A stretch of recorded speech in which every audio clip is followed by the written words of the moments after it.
something, because it's like it just says error, no streaming occurred. Like it just doesn't Oh, like pick up my screen for some reason. oh, that's weird. But yeah, I think I can do it.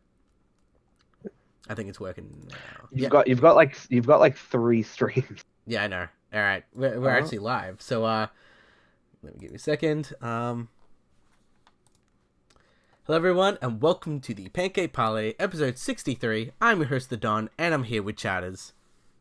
yeah. How's it going, Don? Yeah, pretty good, pretty good. We're going to be talking about Endgame, like 11 years of build-up of Marvel movies, and we're actually going to finally talk about it. But right now, we are going to talk about Game of Thrones, because that's what we're kind of doing week by week. And I'm actually kind of glad that we've had pretty much about a week to breathe about this episode, because this was the big battle episode of Game of Thrones. And this is... I think it's an hour and 20 minutes, I think the episode is, and there seems to be a lot to talk about in this episode, because this is basically the big battle between humans and White Walkers, but not only that, but there seems to be a lot of controversy. But first, give me your first impressions of about this episode. What do you feel about this episode? Um, Look, this episode, okay, visually, it's a very interesting episode. Outside of I don't know if you've heard, Don, about the it kind of, it's really dark. The episode was very dark Mm-hmm. in some aspects, and there was a really funny meme that I saw. It's like, prerequisites for episode 3 is night vision goggles, right? Because that's how kind of dark it was for the episode. And in some aspects, I would agree. Apparently, the people who made it said that apparently they used natural lighting for the episode, and that's the reason why, in some areas it's dark, darker than it looks or maybe appears. Mm-hmm. But I think visually this episode's very interesting. Obviously, as you mentioned, there's really really big battles going on like throughout the episode, and there is this kind of impending doom that I think the episode kind of sets off very, it sets the tone very quickly, Mm-hmm. and very early in the episode. And it continues throughout the episode, very much to a point where you're just kind of thinking, in the classic way, when you watch like a TV show, like, oh, how the main character is gonna get out of being dropped into a pile of corrosive acid or something, right? Like, it's like, how are they gonna get away from the White Walkers and save the day? And then it just kind of abruptly ends, and I feel a lot of people aren't really satisfied with the ending. I've talked to Mm-hmm. a lot of people about how it all kind of ends. Like, I think earlier, and again, like I mentioned, cinematically, it's really interesting and really, a lot of eye candy. There's a lot of stuff that's happening, and you're like, oh wow, yeah, that's really cool. But then it just kind of ends abruptly. Yeah, Which, which there's a lot of, I think, problems with this episode. Like as you were mentioning before, even just with the visual stuff and its natural lighting, I think they could have done that, but as well as used like actual lights, because yeah, that like because natural lighting is a very hard thing to do. The Revenant, for example, was shot in natural lighting, and like it looks natural in the way it is, and that's why it's like shot in nature. But since it is a dark episode, since it's at nighttime, obviously having actual light would help very much. And that's the thing. I feel like it brings a sense of atmosphere to the episode. Like, you see kind of yeah. the red kind of flames with the cold wintry night. I think the problem Mhm. is you could have done that, but also had a style where you could see things properly. I feel like that's one of the main problems. Not only that, but especially when you consider it and compare it to the Battle of the Bastards episode, where it is very much well shot, well choreographed. This does not really have Mhm. that. Like even just the fighting scenes, I always harp on it a lot, but I really do hate close up shaky cam, and for some reason Okay. out of nowhere now Game of Thrones started to do close up shaky cam, and I absolutely hate it. It basically shows Okay. incompetence for fighting, and like they must have had little to no time to choreograph fights, because I felt like it was, especially as you mentioned before, compare it to Battle of the Bastards, that is a very like one of the best TV show episodes of all time. And then you compare it to this is very much a disappointment when it even just comes to the shooting of things. Damn, yeah, that's definitely that's definitely putting things on a particular roast. Yeah, man. Mm. I definitely yeah. Here's the thing, like I actually really like the Battle of the Bastards episode as well. Like as you said, it's a very iconic, and anyone who hears Battle of the Bastards, like they know what that means if you're a Game of Thrones fan, much like the Red Wedding or something like that.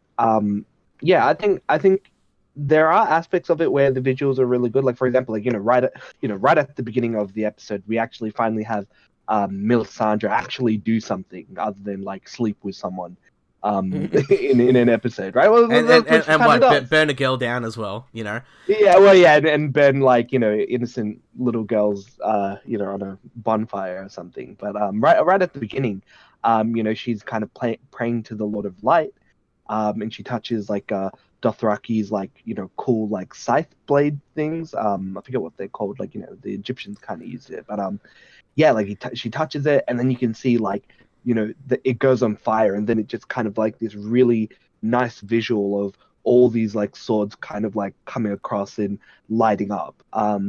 It's really cool because like again, it kind of gives you this like aspect of, oh sweet, like they have like a plan of some kind, and it's gonna end up being really like awesome. And the Dothraki kind of go in charge, and there's this really like I guess like really like saddening and like dreading visual of all the like lights that are coming from the swords slowly being snuffed out in the distance. Mm-hmm. And it kind of shows like the characters' faces, and they're all just like, what the fuck, and I think every like I got some of my cousins, and we watched it. We even had like a footy tipping kind of system where we tried to bet on who was gonna die. Not necessarily this episode, but for the entire season. So that one's an Um, easier bet. Like this episode, I feel like a lot of people were like speculating a lot would of people die and then they would don't. die, yeah. And this is going to be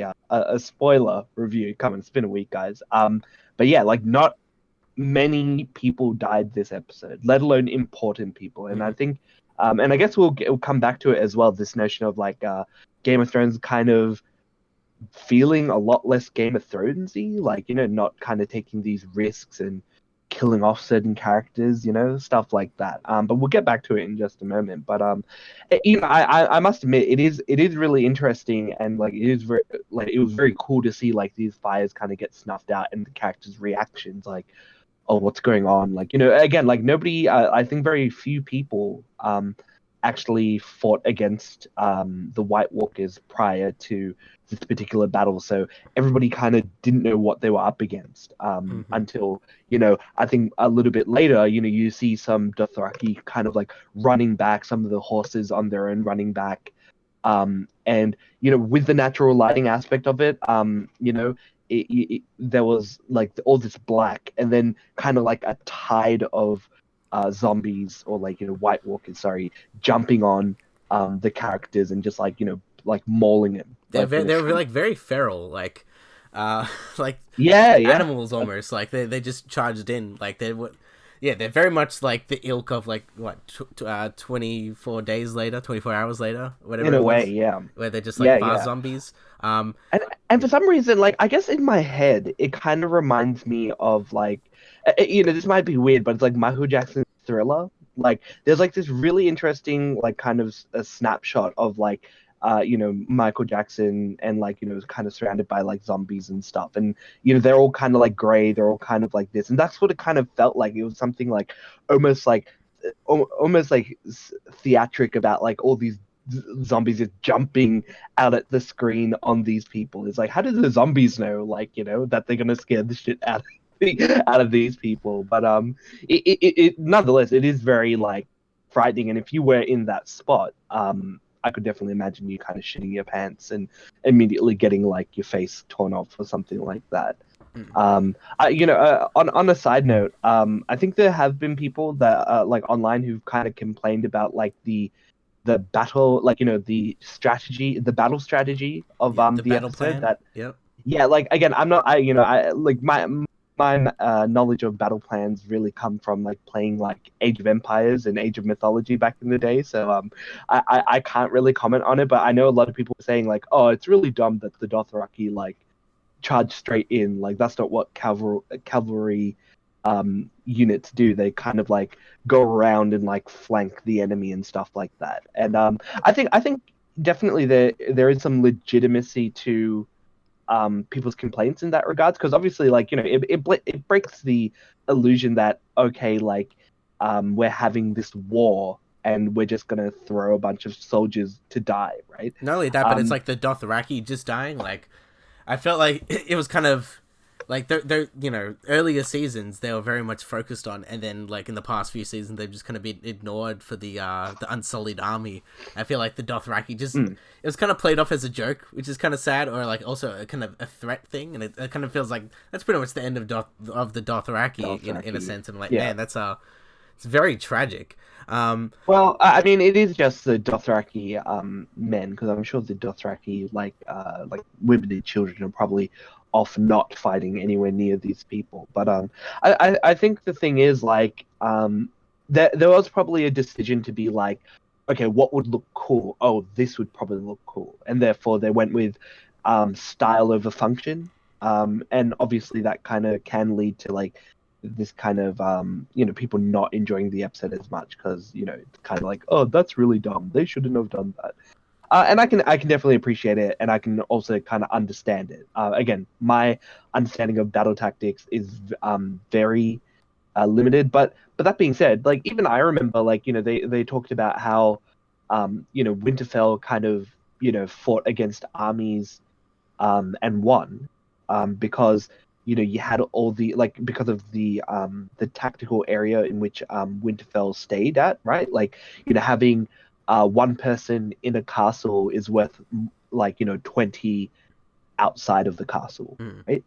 Yeah, yeah. So it kind of seemed like very much they kind of surrounded the castle, but it's like they should have that's the whole point of a castle. It's supposed to be like a fortified position that you take in order to take on the enemy. You shouldn't be outside of the castle. You want the enemy to come to you.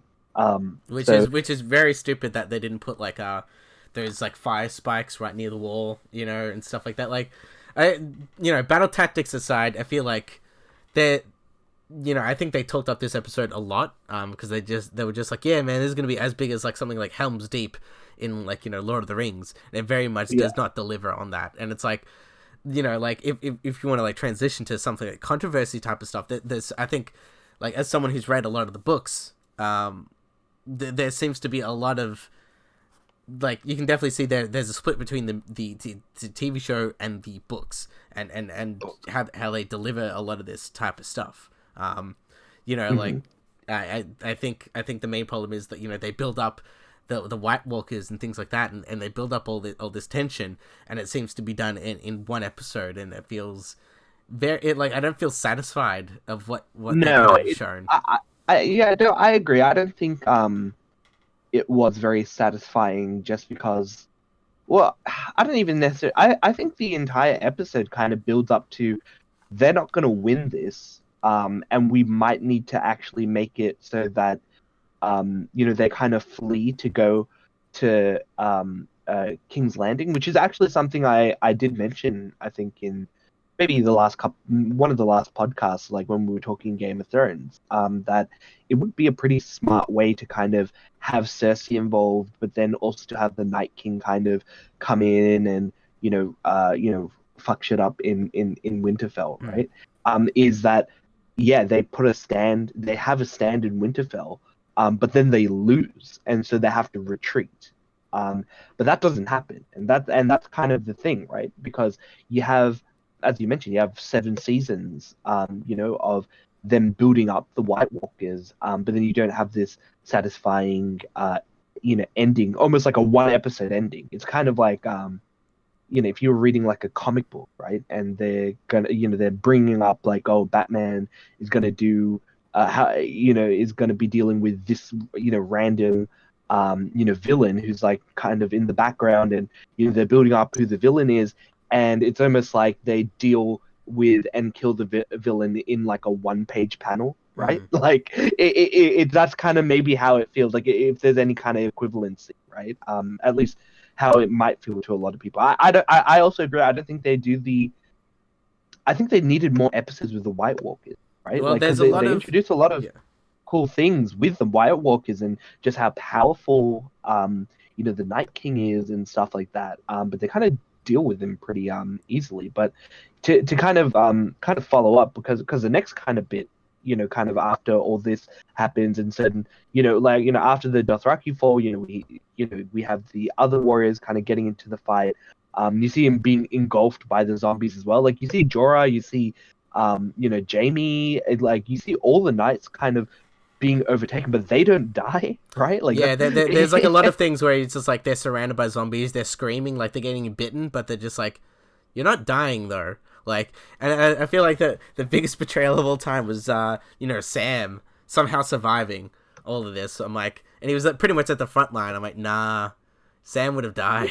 Sam would have died. Yeah, I mean, the thing is, I kind of do like what happens to Sam later, because I think what happened, I think essentially what happens to him is he kind of runs into the castle like everyone else does, and then is he being swarmed by zombies, or is he among like dead people that he's hiding among? 'Cause I kind of felt like that kind of sounds like seems like something he'd do. Like he's kind of clever in that way, but also kind of cowardly. So he'd like hide in a bunch of dead bodies so he wouldn't be found. But I think what the actual thing was, he was being swarmed by the zombies, and Jon Snow is just like, I ain't got time to help I Sam. ain't Like got there's time this for moment where he this. looks. Yeah, there's this moment where he like looks at him, and and I kind of liked it, because it's like you could understand like John in that situation. It's like he's seeing like somebody he loves like being mauled apart by these White Walkers, but there's nothing he can do about it. He's like, I have to focus on the Night King, and he just leaves. Like, yeah, it's one of those things that like in that circumstance, like even like I would do with that probably. Like I don't know, Well, it's we it's can't a, all it's be a, Jon it's a Snow, sense right? of urgency. You've got Mm, stuff to do. You got saving the world. Like, yeah. like there's no time for friends. Antics and all that. But yeah, even following from that, like I feel like I've got a lot of love and hate for this episode. I'll touch Hmm. back and forth, but for example, one of the things I did like is Yeah. the visual of, I think, the dead bodies falling down like a river. I thought that was a pretty cool Yeah. visual.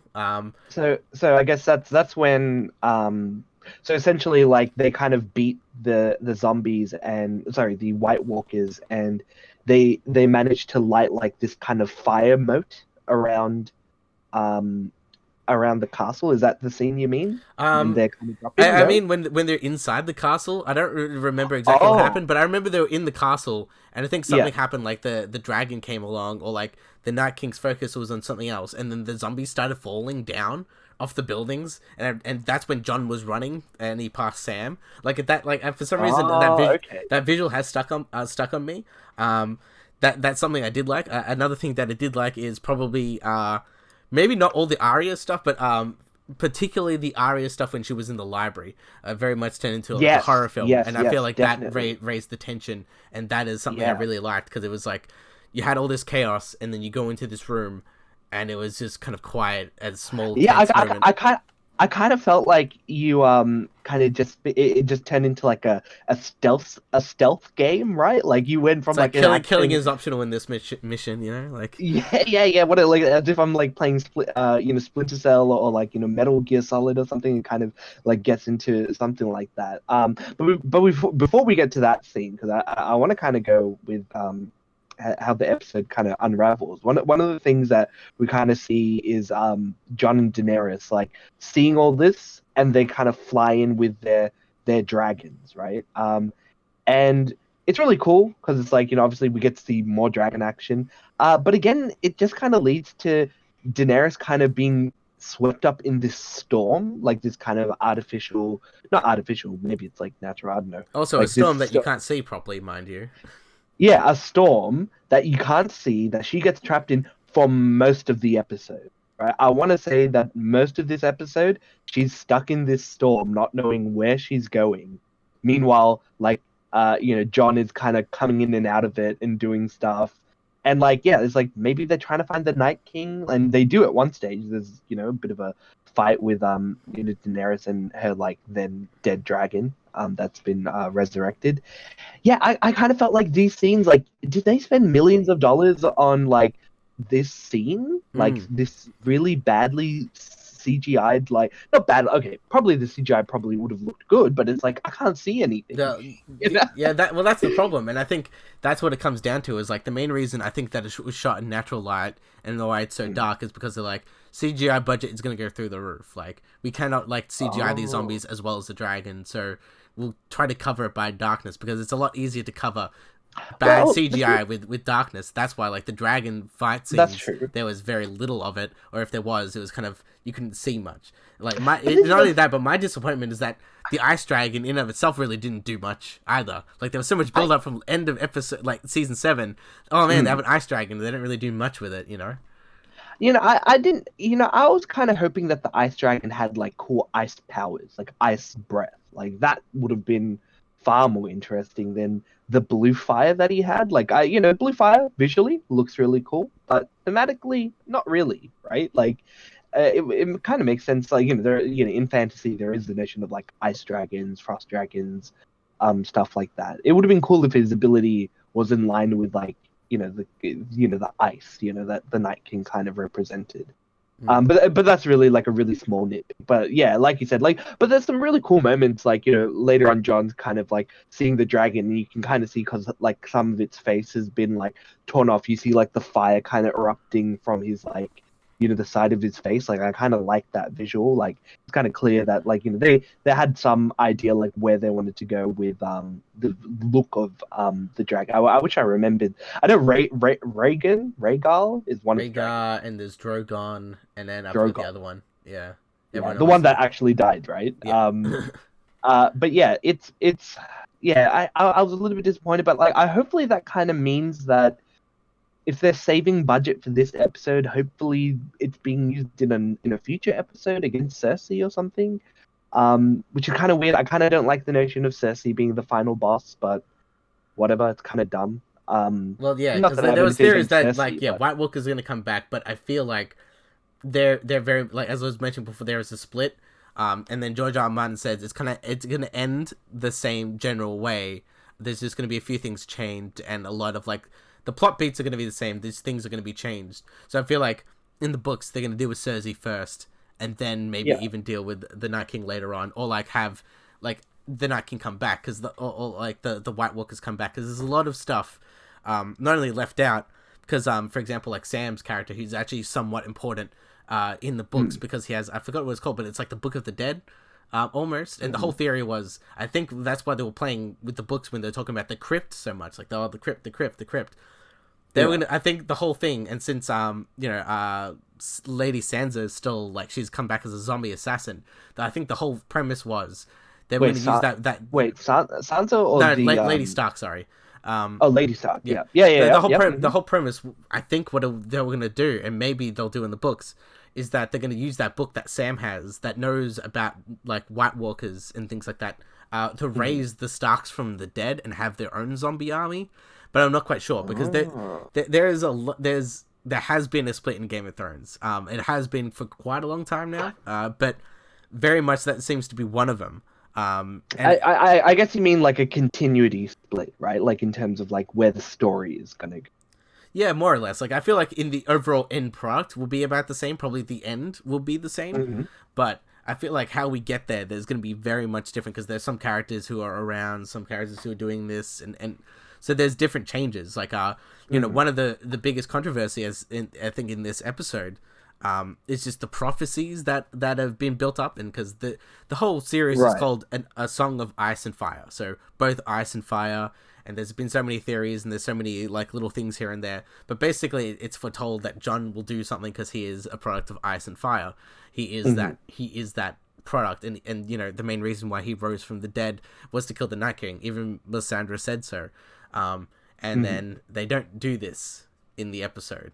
And I feel like Yeah, this well, this is where well, this is where the split becomes like the big one does, because I Well, feel like yeah, go yeah. no. Well, I was gonna say we'll get to the big the moment that you're referring to in just a moment. But I always jump the gun. I'm just so no, ready to no, no, go. no. But I totally understand because like this thing, because even it took me like less than a minute to come up with a better way to deal with the Night King while using the same characters involved, right? Like in Hmm. the scene. So I definitely understand what you mean by the split because I definitely get it because it does feel that they maybe wanted to do the whole subvert expectations thing. But like you mentioned, there's a whole thing throughout the entire series where they talk about the prince who would be promised, right? Azurai, I think that's how you Hmm. pronounce it. The person who assists with ending the long night, which is what this episode was called. Yeah, First time out. it's not only that, but like what is it? It's like not only have like the previous generation of the Long Night has lasted thousands of years, and they somehow beat it in one night.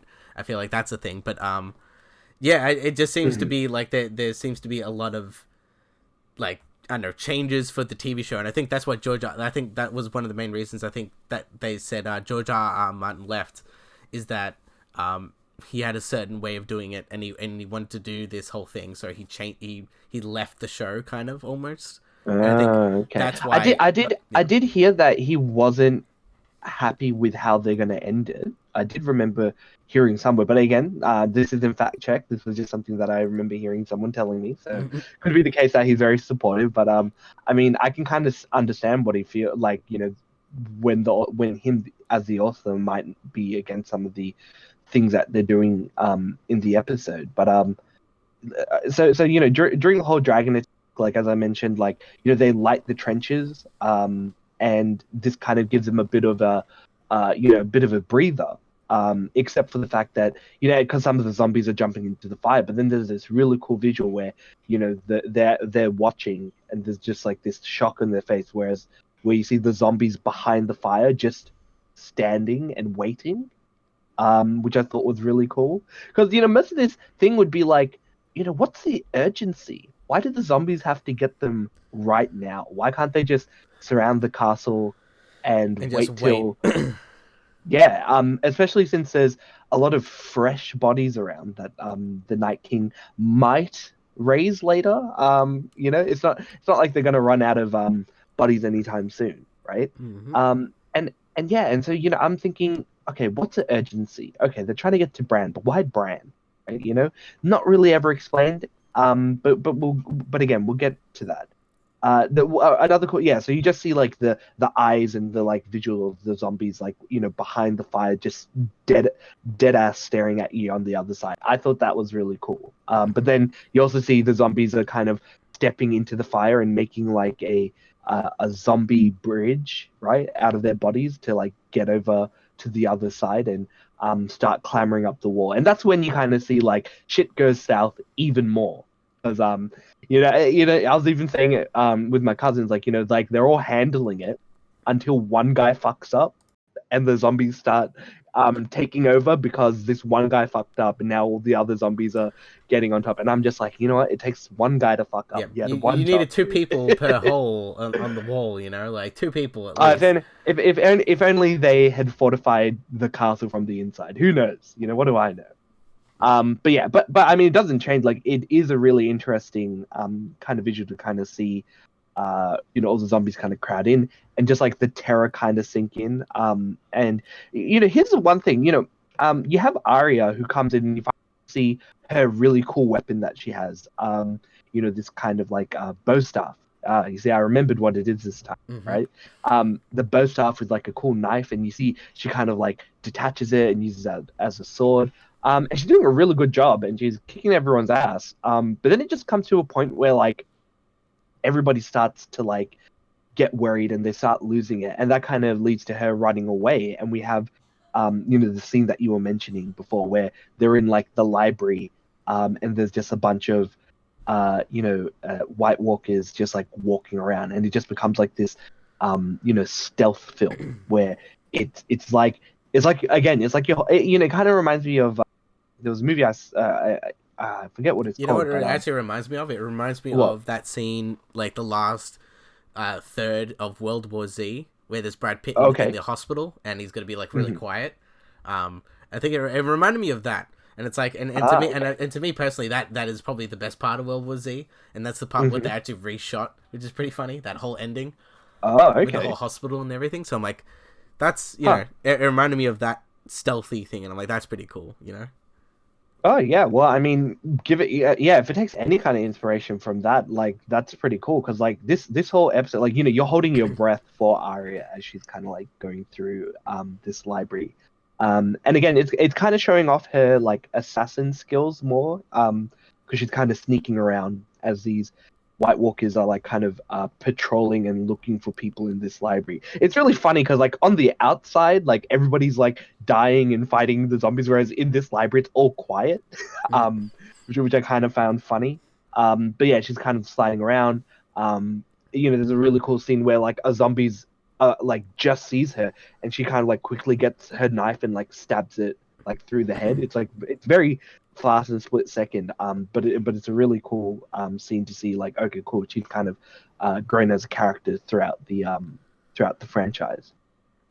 No, yeah, And but very much, very much, I think a fan favorite. Like, I feel like more in the TV show because in the books, I think it's still very much a it's like she's doing her own thing and she doesn't have as much of a character. I think in the books, like she's still mhm, with the books left off, she's still training with the assassins.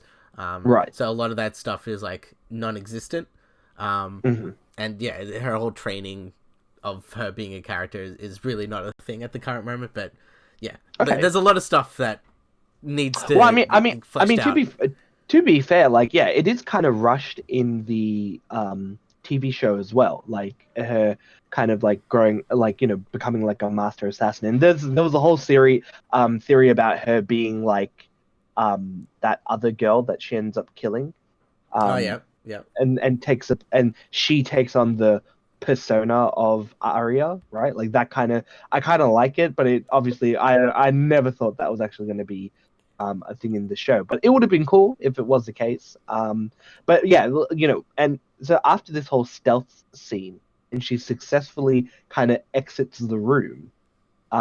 You then see the door, which is like kind of across from her, erupt, and all these zombies start pouring in, and she has to start running again. So I kind of found it funny that like she makes all this effort to like avoid the zombies, and then next minute it's the zombies kind of pour in. And I guess this is when the shaky camera stuff happens. Is that correct? Like with Mm. like them kind of following Arya and Well, yeah, the it was partly Aria, and I think it's mostly like it was just like because I feel like a lot of criticisms of this and like my personal one of this is that visually I don't know what's going on. It's not just the darkness, it is, but also because of the shaky cam and where I think things are situated. It's very hard to explain, but a very well choreographed action scene, you know mm, where the characters are in placement around, I guess, the map. Let's just say, like, I know yeah, this character's sure. fighting in this side of like Winterfell, for example. I know this character's fighting there, and I feel like a lot of it's not really about Arya. I think it's more about the other characters. When you see, one of the Lannisters, or you see Podrick, or you see all these other characters fighting, and they're all kind of fighting Mm, individually. I don't know where they are in placement of each other, and I feel like what happened is they just shot them very close, and so they're just like, oh, this person's over here or over there, and it's kind of like a very cheap way to kind of put them places. But I didn't know where they were. I just like uh, last time I saw Brienne of Tarth, she was fighting on the wall, then all of a sudden now she's down on the ground. There's a lot of random visual stuff that to me personally doesn't follow logic, and that's why you bring back something like Lord of the Rings with Helm's Deep. That particular fight scene, I know exactly where the characters are because they place them very well and they visually tell them where they are. And I feel like in this episode, they only really show that with Arya and her journey around the whole of Winterfell. Because like, even if you see someone like Daenerys, and Jorah, for example, where they have their own fight scene together, I have no idea where that was actually placed in Winterfell. Like, where was mm. that? I don't know. Like, I know it's Somewhere somewhere. outside. Yeah, Yeah, like that's my somewhere that was outside. my problem. There's a lot of things where I'm like, I have no clue that how close proximity things are, or like for example the garden where Bran is. I don't know where that is situated towards anything. I feel like Relative to there's everything. not much of a I think telling I thing. think that I think they do show like a map of it, but I think the issue with the map is like what's stopping like the Night King from coming up from behind? Because I think that's where the garden is. Like the garden's like kind of like to the left, like it was like to the right, left, back. And I'm like, what's stopping people from just jumping over and getting to Brand that way? You know, why are they Why coming why through the why front you always door? go through the front door? Yeah, why are you for plot reasons going through the front door, right? But you know, I can kind of forgive that. And the thing is, like, yeah, I definitely agree that it definitely feels like a bit like that. But I think again, it's one of those things that they've decided to go for style over function, right? Like I feel like yeah, how it would look. that's very much this episode. Like for example, one of the things I kind of liked, but I kind of didn't like at the same time, is the scene with Tyrion and Sansa, and they kind of had this like look of dread and like yeah, we're probably gonna die, but you know we're together, sort of. Like I like that scene, but at the same time, there's a lot of stuff where it's like the logic of like either you fight or like how did they not the White Walkers find you by now? It's beyond me type of thing. Mhm.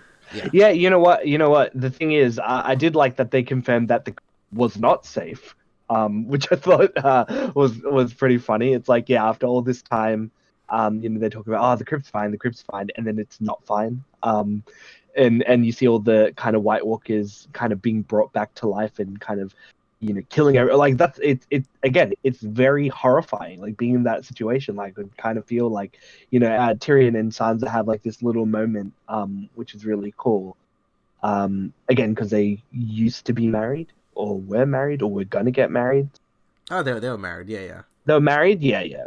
Um, and yeah, it's very heartwarming, despite all the stuff that's happening. Yeah, I like the scene where, yeah, I forgot who it was, but yeah, someone went into the crypts, and then everyone's looking, like, so yeah, Sansa goes to the crypts, and then Tyrion yeah, looks at him, and it's just kind of like, oh, shit, this is really bad. Like, I like yeah, those types of scenes where it's like, you're showing the emotion of the scene, but without saying, like, it's really bad out there. It's like, it's not on the nose, and, you know, like, even just before the battle started of this episode, like, the first, 5-6 minutes, it just build up to this, you can feel the impending doom, mhm. and everyone's just not sure of themselves. And like I like that type of stuff, and I think Yeah, that was yeah. shot really well. I think that's what the thing about this episode does really well. It gives you this impending dread. It gives you this feeling that yeah, maybe they're not going to come out of it okay. Maybe there are going to be people who actually die this episode, right? But it makes you feel like, oh shit, like you know, people, you know, it's going to be risky. Another thing I really liked is, you know, about the crypt scene, was oh, like there were a bunch of soldiers that are like knocking on the door, like they're smashing, and they're like, let us in, let us in, let us in, or something like that. And then you can just see, you can hear them being like mauled by like White Walkers in the background. And everybody in the crypt is like dead quiet. They're like maybe looking at each other because they all like kind of know that like shit, like you know, we feel guilty, but we can't open. It's all about survival, you know. Like Yeah, yeah. And I kind of really like that's like another that's like another example of like you know kind of not saying something, at least a character not saying it's bad. It's more like yeah, you can tell how bad it is, and you can you know they kind of look up as they're hearing like the battle above them kind of happening. Again, it does set like the tone very well in the episode. But yeah, like you know Arya kind of like runs out. You know, I think the Hound sees her at a distance. Like he's kind of like you know losing his kind of morale to kind of fight, but then he sees Arya and is like, oh, I gotta go you know help her or whatever. gotta do the Um, thing.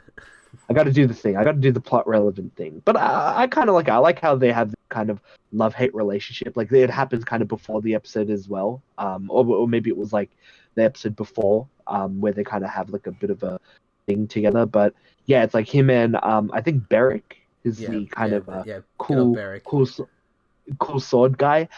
You know, the moment I saw him throw the sword to kill a White Walker to save Arya, I knew it. I'm like, ah, shit, he's gonna die. He's gonna die here. He's after like, As soon what as is you it, lose your 20? sword, you're done. it's like, I knew it. I just knew it. I just like, ah, shit. Like, he's died like 50 billion times. This is the actual time. This is the reason why he probably has been kept alive for, right? Because that's the big thing about his character. He keeps being brought back to life by the Lord of Light. Um, but yeah, like they kind of escape together. The Hound kind of carries him and Arya, and fortify a door. And who's behind the door is none other than Melisandre for some reason. Yeah, that was She's my also thing. She just appeared. She is very much a Deus Ex Machina. She's like, I'm here to in tell the you episode. exposition and then leave. I'm like, how are you surviving? Yeah, and look, to be honest, I don't actually remember the prophecy. It's from like a very old episode, apparently. It's Um, like season 2, 3, and it's two, basically she's three, like, yeah, okay. you'll shut many eyes, you'll shut blue eyes, green eyes, and also blue eyes, green eyes, black eyes, or brown eyes, Yeah, and but so I think like brown eyes, green eyes, blue eyes. yeah, it was something like that. So it's like obviously it like she's gonna kill three people, like main people, and emphasizing the blue eyes. You would kind of say, and shutting it. It's Hmm. like, and I feel like book wise that is very much a retcon because Okay. I feel like yeah, I think there's a few things. I think that was said by someone else or it was something like that because my whole thing is they with the whole Arya shutting of the eyes prophecy thing. Hmm. Um, like there's been a lot of setup that has been set up since season 5 onwards, and that's kind of where it Hmm. diverged from the book. So I feel like yeah, that's the showrunner's interpretation of it. Right. Because my whole thing is that, for example, Arya, she is very much going to kill a Lannister, but I don't think in the show that's going to happen. She will. Right. Yeah, because Ah, it's just okay. like you got two major deaths down in your belt type of thing. Like I'm like, Mhm. I don't know, feels a little bit off, but yeah, Well, the thing is, I kind of saw it as like, okay, it's kind of like an extension of her, her list of people to kill. Like she's gonna kill people with like, green eyes, brown eyes, blue eyes, right? Because people have blue eyes. But it's cool. I liked it. It's a good use of internal lore. But the way I kind of saw it is like, oh, you're gonna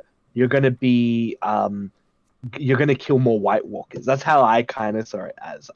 well, and not only But that, but they use the Sirio quote where it's like, "What do you say to the Lord of ah, Death?" And yeah, it's yeah, not yeah. today, Not yeah. today. Yeah, Which, yeah. by the way, Ah, he's like one of my fan favorites. I'm like, you didn't see him die on screen, so therefore meaning he's technically he's still still alive. is technically still I'm alive. like, Yeah, come I on, man, agree. he was the coolest character. Like, come on. He was a really cool character. I did like his character. And I thought it would have been cool for them to bring him back in some capacity. Like maybe even like mention that, oh, maybe he's like part of like the many faced god or whatever it is. Like there could be some reason why he survived. But no, there's none of that. But anyways, as they're kind of continuing, um, you have the Night King kind of fights with Daenerys, and Daenerys manages to like take down the dragon. I think they're like injuring like the wings or something like that, so it can't fly anymore. And so the Night King's like on the ground. um John kind of has his dragon like gets like scratched at the belly, so it kind of like crashes as well, and so he's chasing after the Night King. And the Night King just like turns around Yeah, it's and like just like, back again with the stealth thing. It's like as soon as you're about to assassinate someone, they turn around. You're like, come on, man, I was there. get I was so yeah. there. You get desynced and you have to restart the mission. But like, yeah, it's really cool because you see like you're gonna think like, oh, cool, there's gonna be this big battle between them, and like it's like, nah, and he just raises like the bodies around him to go and fight John. It's really cool, and I do like it, but it's a bit disappointing to see there not end up being like a big fight between the Night King and John, because I feel like the main characters that have any kind of investment in defeating or fighting the Night King is John, Hmm. and Well, probably Daenerys. he's the one since like season 1 where he's kind of like he has Like the biggest investment to do it. And not yeah, only that, but like what season like last season you saw that bit where it's kind of like the whole drifting of the iceberg apart, where you saw like like John and the Night King staring at each other. You're like, oh shit, mm, they're gonna have to throw down next time, but they don't. And I feel like but then that's they one of don't. the disappointments as well. Yeah. I'm like, why build that up? And it's like, And I mean, the Night King has this really cool ice sword thing. Never pulls it out. yeah, Never pulls out the and I think sword. that's where the disappointment comes in. It's like because okay, the thing with the Song of Ice and Fire series, Mm, the books are very much it's trying to be subverting fantasy tropes. mhm. When because obviously there's magic, but there's not much magic, and that's the good subversion, where it's like it's a fantasy thing, but there's not much magic in the show or this and that. I feel like the problem is with this subversion. I think it's only really for the show because in the book so far it's kind of had led to this point, is that they're trying to be like this is the hero's journey, but we're gonna not do that. Like even though the Right. source material says so, but this isn't, and it's like I think that's kind of the problem, where it's like Well, I don't care if John dies for a certain thing, but mm, my whole thing is like because the whole thing with Game of Thrones is really because the whole thing with Game of Thrones is that the weak will die and you have to play the game. And not only that, but it also comes with the White Walkers. You might be the best fighter, but the best fighter doesn't win necessarily. So mm, my whole thing is like John might die because he's not the best. He might be like the best fighter, for example, but he doesn't have the strategy possibly. But yeah, I guess that's my whole take on it. I guess. yeah. I can definitely understand.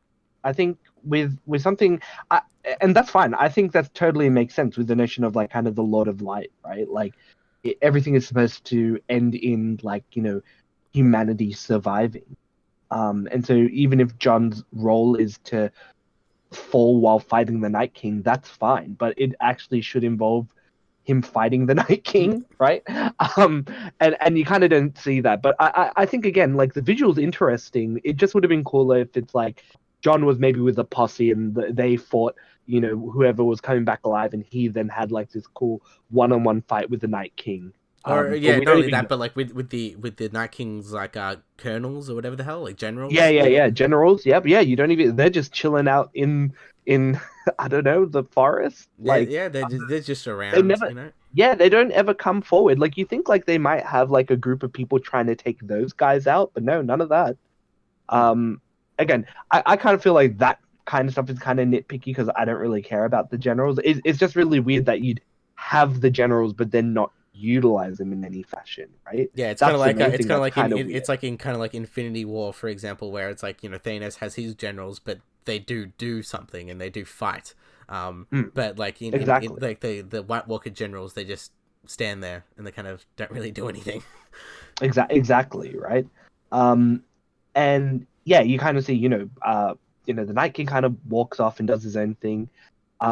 And then you also see like Theon's currently protecting Bran. That's kind of the thing that's happening like in the kind of like the garden or whatever it's called. And he's kind of fighting back like off Nightwalker's like he's playing Call of Duty, man. He would have been able to kind of call in an airstrike or two like after Yeah, he would have got how like many. a kill streak, and he's like, "Yeah, man, gonna get that nuke." Yeah, yeah, got to get that nuke. That's what I'm saying. But like that's what I'm saying. He does like a really and to have him, and they kind of it's really weird. It's almost like they were gonna have him have some kind of interaction with the Night King outside of the Night King, like basically like immediately killing his ass, right? Mm. Um, they have this long pause watch, like when he's on the ground and stuff. And but the thing that I will give a bit of credit for is there's a really cool scene where like they're fighting all the White Walkers, and then it's just Theon left to defend Bran. Bran saying that he's a good man, He's a good all mate. that. Yeah, he's a good mate. Um, and then like there's this scene where you see like the White Walkers are now surrounding that area. There's like a huge crowd of them, right? And the Night King's walking through, and it's just like, oh man, there's no way he's gonna get out of this. And he obviously dies. Mm. Spoilers, one of the few people who does die. Does the charge And in attack, yeah, the classic charge in attack, and the immediate stab afterwards. Because that's But the yeah, thing. He very much had a redemption. I feel like out of like because Melisandre has done some bad things and they kind of shove away her badness just for this episode. for this I episode, feel yeah. like Theon has pretty much been on this journey for about 3 to 4 seasons of being trying to be a nice Exactly. person or trying to get to that point. And I feel like at this point he did redeem himself pretty much with the ultimate sacrifice, his own life. Hmm. So I feel like that was very much a good scene for that. And it's like I like it was kind of sad to see him go, but then again, he really had no other thing in the plot to do. Yeah, well, here's the thing, right? So we kind of come to the point where the Night King is with Bran. And look, here's the thing. I don't even like the motivation for why the Night King wants Bran. Like Bran says, I know the history of all man, and he wants to erase that. It's kind of like, okay, but I mean, wouldn't the thing that the Night King won is like Bran's ability to like go back in time and warg into different animals, which by the way he didn't even end up doing, right?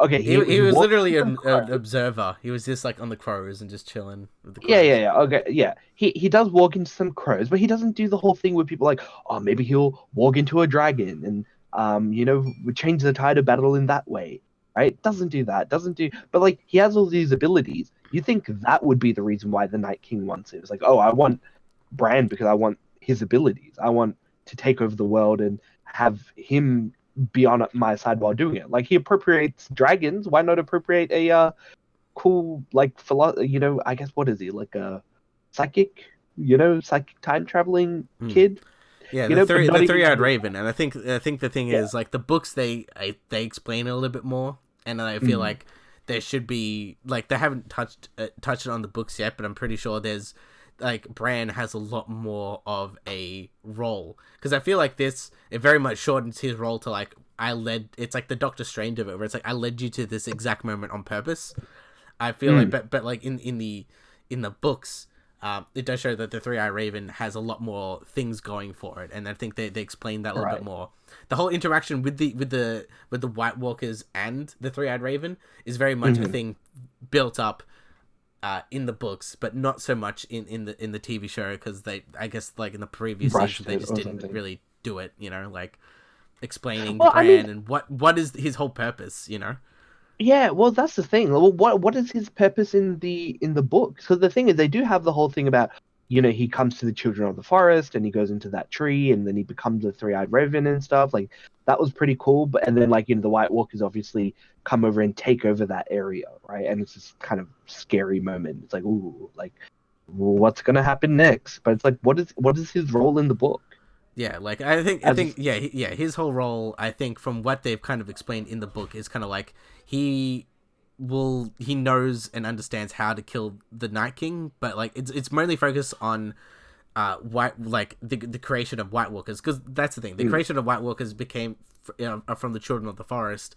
mm, But they never explain because it's still in the history, but they never really explained how they killed the White Walkers the first time. You know, 1,000 years right. ago, they never explained how they did it. And I think the whole thing is Brand's whole thing is he's supposed to understand that and maybe like control nature, for example, to help him. Mm. Very much does To not turn do the this in the tide, episode, yeah. but I think it's because they didn't.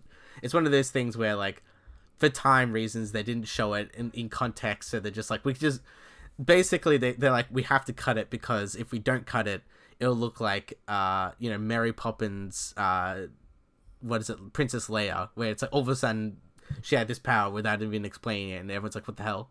So I feel Right. like they probably did that just for the sake of like we don't have time to explain it in a previous time. We have no time, I so don't know. I don't think it's that difficult to be like, they have like a scene where like, even Jon Snow's like, oh, well, we have to kill the Night King because that will kill the rest of the zombies, but I'm not sure. Like that would have probably been a good moment hmm. to have Bran be the person who says that. Like, we have to kill the Night King because the Night King controls the people and killing him will destroy them. Like that can still have the same feeling where like everybody's like, well, what the hell does this wheelchair kid know about It's like anything? why is he around? And that's the Yeah, thing. yeah. I feel Well, like the exposition character is basically him and as well as Sam. Like Sam, he does mm, a lot of the research on White Walkers and a lot of these artifacts, and it felt like they would be like, hey Sam, like how do you know? But like Sam wasn't even consulted with any of this either.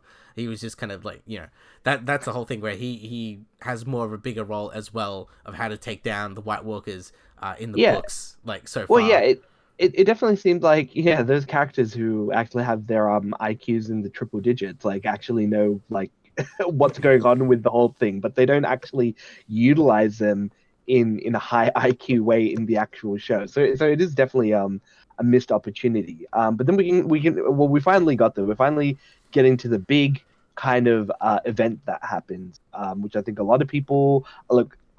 I didn't like it, and I know a lot of people kind of groaned at it, like with the, when I watched it, Well, yeah, and it's well, essentially you watched it with a bunch of people, so how was yeah, that? yeah.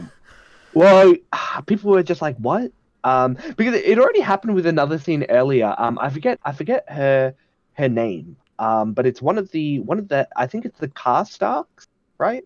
You mean the little small girl, yeah? Yeah, the little small leader girl. She was like in battle, and I'm just like, I just couldn't believe that. Well, I that's the like, thing. At the start, she's not only at the front lines, but she got hit by a giant like straight out. So I'm like, that would have probably killed you. So like, yeah, but that's what I'm saying. She gets hit, and then like the giant kind of like pulls her up straight to the eye, and then she just stabs the giant in the eye, and I'm just like, that's some bullshit. That's so well, it is dumb. because like that character in the books is like literally a little part, and then just left like in the books. Like there's nothing really about her in the books where it's like she's just there for literally one scene in the book. Mm. But then I think she turned into like one of those fan favorites. So then the showrunners are just Uh, like, look, the we'll thing keep is, her into things, you know. okay, like, look, in terms of like kind of kind of in-world realism and trying to, have like there's some believability in the world. I don't think they would have had her character kind of fight on the front lines. Like I can understand like Arya fighting on the front lines. I can understand Brienne of Tarth fighting on the front lines. These are people who've been like fighting and have learned how to fight. Like they're gonna actually be useful. Like her character just dies immediately to a giant, and then she also takes a giant down. It kind of does everybody a disservice. But the big thing that happens is as the Night King is kind of having a staring contest with Bran, and maybe he's gonna do something. I don't know. He's gonna finally talk. You know, he's gonna be like, "What's the deal with you and me and what's Yeah, going well, on?" yeah, yeah, is he his father? I don't know. It could be. Arya just kind of Assassin's Creeds him from the back. Literally, they But should have just played the eagle like, and then yeah, stabbed. Yeah, yeah. But then you have the Night King kind of grabbing her by the throat, and like before she manages to properly do the stab. Um, but then she does. I think it's a trick that she did from a previous season, where she drops the knife into her lower hand, and stabs him right where he isn't wearing any armor. And you just see the visual of the Night King kind of bursting into ice, and then suddenly all the surrounding kind of White Walkers kind of collapse, and everybody's saved. It's disappointing. mm-hmm. What can I tell you? And this isn't even from a point that like, oh, it shouldn't have been Arya who killed him. It's just like, Which, by the way, it shouldn't have been. But anyways, yeah. well, I actually have no problem of it being the case. I definitely agree with the notion that, like, okay, it probably should have been something more like, you see, I would have preferred it to be something like, okay, it's a fight between, like, Jon Snow, right? Jon Snow is kind of like what it is in Lord of the Rings. I forget what happens exactly, but when they're fighting Sauron, right? One of the characters manages to stab Sauron, like, in the back, enough for what's the face to stab Sauron like right in the face, right? Like this, Oh that's yeah, like a yeah, thing yeah. that happens, right? Like, yeah, it could have been something like that, as in like Arya like comes in like and from what I understand, I think the director actually like as you mentioned before, like used the Helm's Deep kind of siege in the Two Towers. To base this episode on, like, why not Mm. use more thing from Lord of the Rings, right? Like, I don't mind. It's not like people are going to remember what thing that they stole what from. That's Yeah, kind of not like only what that, but like Lord of SCM's the been for Rings years. pretty much seems to be the shining example It's of a the fantasy standard. Yeah, thing, yeah. where it's just like, Yeah, it sets the standard. they're all properly shot, and everyone seems to like like it makes me like remember that like Lord of the Rings is it's such a phenomenal feat for not only a movie to cram all that information in like 3 hours, but as well as the fight scenes as well were quite extraordinary, and there still are, very Mhm. much to this day. Yeah. But yeah, like I think a lot of not only the problems that it's not only just like the whole Arya problem, but as well as there's still no fight. It's literally just a stab. Yeah, It's it's a literally just stab. a stab. You don't see the Night King actually fight anyone, nor the generals, nor anything like that. It's very weird. You know, It's like their CGI budget ran out and they couldn't have the Night King do anything cool. and that's I think the disappointing part, where it's like you built it up from like 8 seasons. The whole point of literally Game of Thrones is not actually about the throne. It's actually about the, like, the fight and all these things. So it's like it's not only that, but it's like, the first episode of the first season, you do see it's all about the White Walkers. That's basically been like, this is the premise of the show, and for it to abruptly end in such a fashion where it's not even a fight, where it feels like it didn't even matter. Like, Yeah. this whole thing with Jon trying to recruit people to kill the White Walkers, this is the final battle, this is the thing that really matters. It feels like this means nothing. Like, Well, the thing is, like, and he wasn't there for it, right? Like, he wasn't there for it when it ends. He's kind of outside trying to survive, right?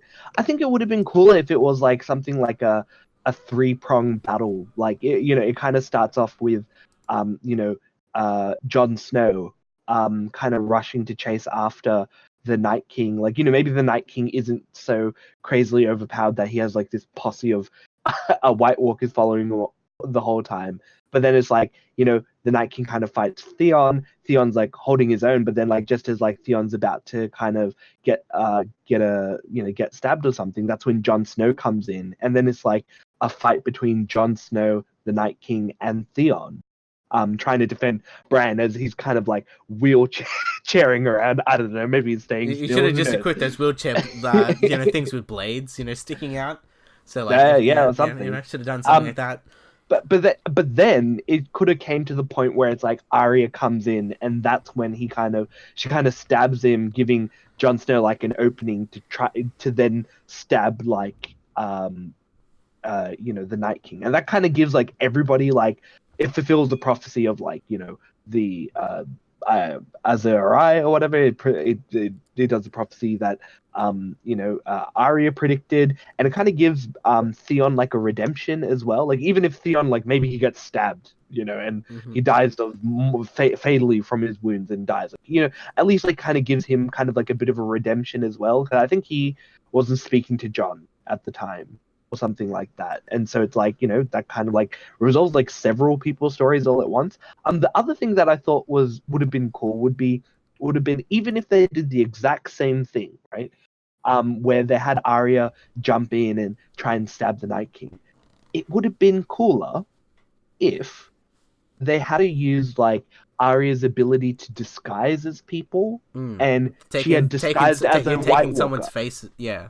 Yeah, like, as in, she disguised as a White Walker, and that's the reason why she was able to. Because I'm like, where is she jumping from? Because they're like completely the jumping. surrounded. I think the jumping was literally just a cinematic thing. I think they just like, that looks kind of cool. Let's just do it. Yeah, but then like, it would have been. how did she get from, like, because it's like the garden is like, there's only a tree, right? Like, where is she jumping from to get that thing?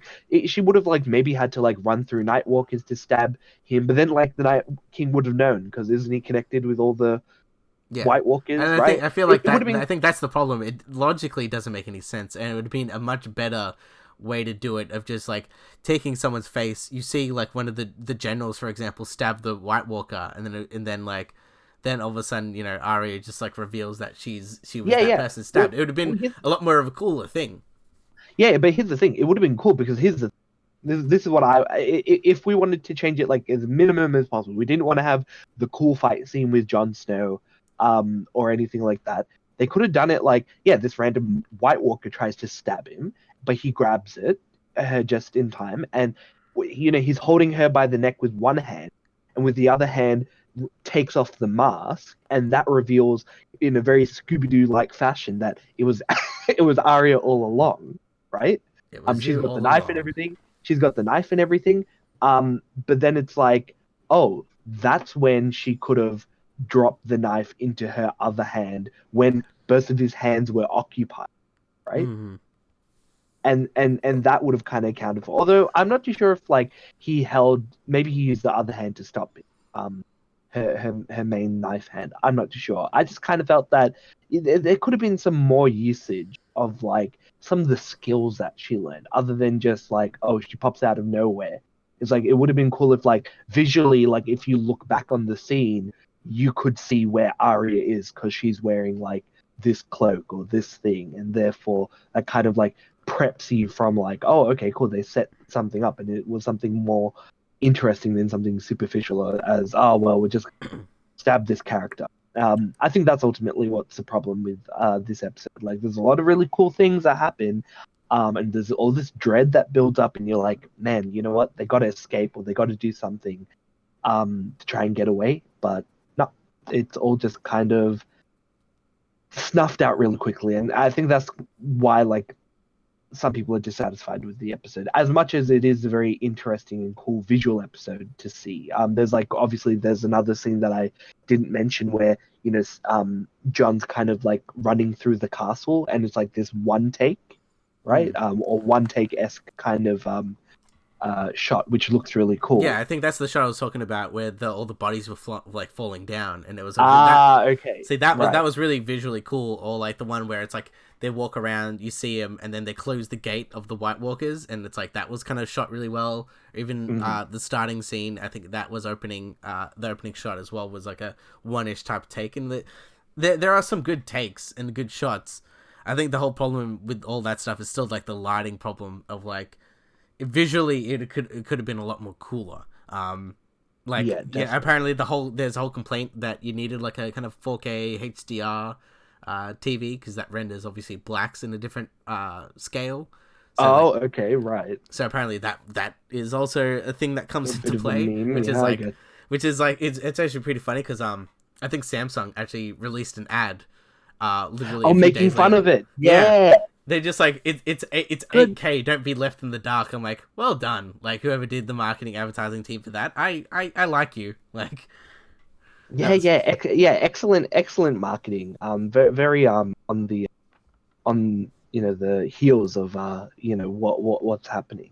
Um, but yeah, it's I think a lot of this episode is left wanting, and it is kind of disappointing because my theory of what I wanted won't happen, which obviously, is kind of the biggest like fanboy kind of thing to say. And see. I again, thought your one it sounds really cool. Like I it, liked it it. does sound pretty cool, doesn't it? Every person who I've told my theory to have said that it's a really cool theory, even though it's like borrowing off like World of Warcraft. For anyone World of who Warcraft, Mass Effect.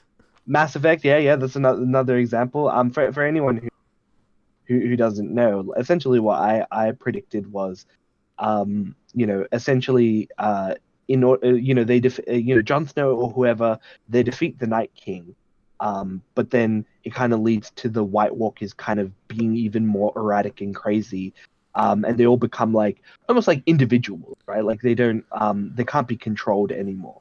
And this kind of leads to the concept of, why the Night King came back after so long is because essentially someone has to be the Night King or someone has to shackle the undead, right?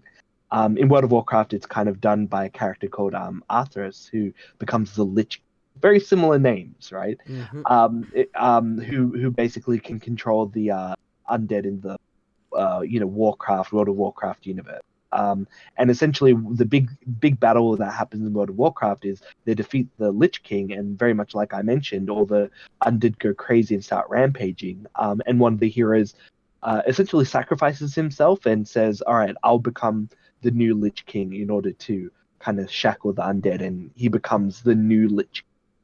And I think it would have been cool if they had done something similarly like that, but for Jon Snow, like he is that person who kind of puts himself, puts duty above like his own personal feelings, and so he would have decided to become the Night King in order to save the Seven Kingdoms or whatever.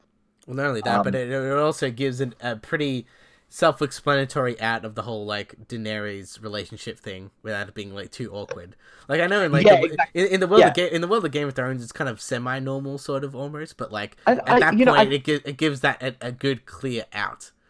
Yeah, out of the relationship. I think the thing is in Game of Thrones, I think the concept of incest is common among the Targaryens, like the whole concept of like keeping it in the family to keep the bloodline pure, right? But it wasn't something that was normal among people of Westeros, which is why among when Jamie and Cersei are kind of caught having a relationship, it's kind of considered as like degeneracy among the population because it's very uncommon for people in Westeros to participate in stuff. Mm. I think again, like it's kind of a thing where like it you could kind of get away with having them kind of be in a relationship, but like again, my kind of ending kind of leads it to be like one of those kind of Romeo and Juliet endings where like oh it's they have a tragic ending and they can't be together anymore, and it's kind of organic within the world of Game of Thrones where maybe like 100 or 200 or 1,000 years. I don't know when the last long night was, but maybe like 1,000 years from now, it might rinse and repeat, and maybe John goes crazy, and that's why it's like a cycle where people keep arguing over who's going to be the new king of the north or the king of the seven realms. But then, like before, the Night King will come and try and take over. And Mm. so that's the kind of cycle that would have been interesting to do, but they didn't go with it. But do you still So do you still think they might do it? Because like in the end, like my whole thing is well, how is this show? Because the whole thing is like how is this show going to end? So it's clearly not going to be a complete and utter wipeout unless somehow the White Walkers somehow come back or like they get no, like for example Bran. I think he got touched by the White Walker, so maybe if you just get touched, you turn into you one become maybe, one. and then he turns into the Night Maybe King. he goes back in time, Well, and that's the that's thing. like, It's like I'm wondering because it's like if there was a cycle before and they come back, mm, that's always been the mystery, especially in the books where it's like no one has told you that previous history, so that's no, why it's kind this of new lost. stuff Yeah, is all that is literally the missing information. How you get like a riddle, or like you yeah, get something yeah. and you're like, I need this information to solve it. This is the information. If there's some Mm. bit where it's like it's a never-ending cycle, then it's like, and if that's revealed, it's like the three-eyed raven turns into the Night King, and then there's another three-eyed raven, for example, like a Yeah, prophecy. yeah, yeah. That could I be kind very of much get. something.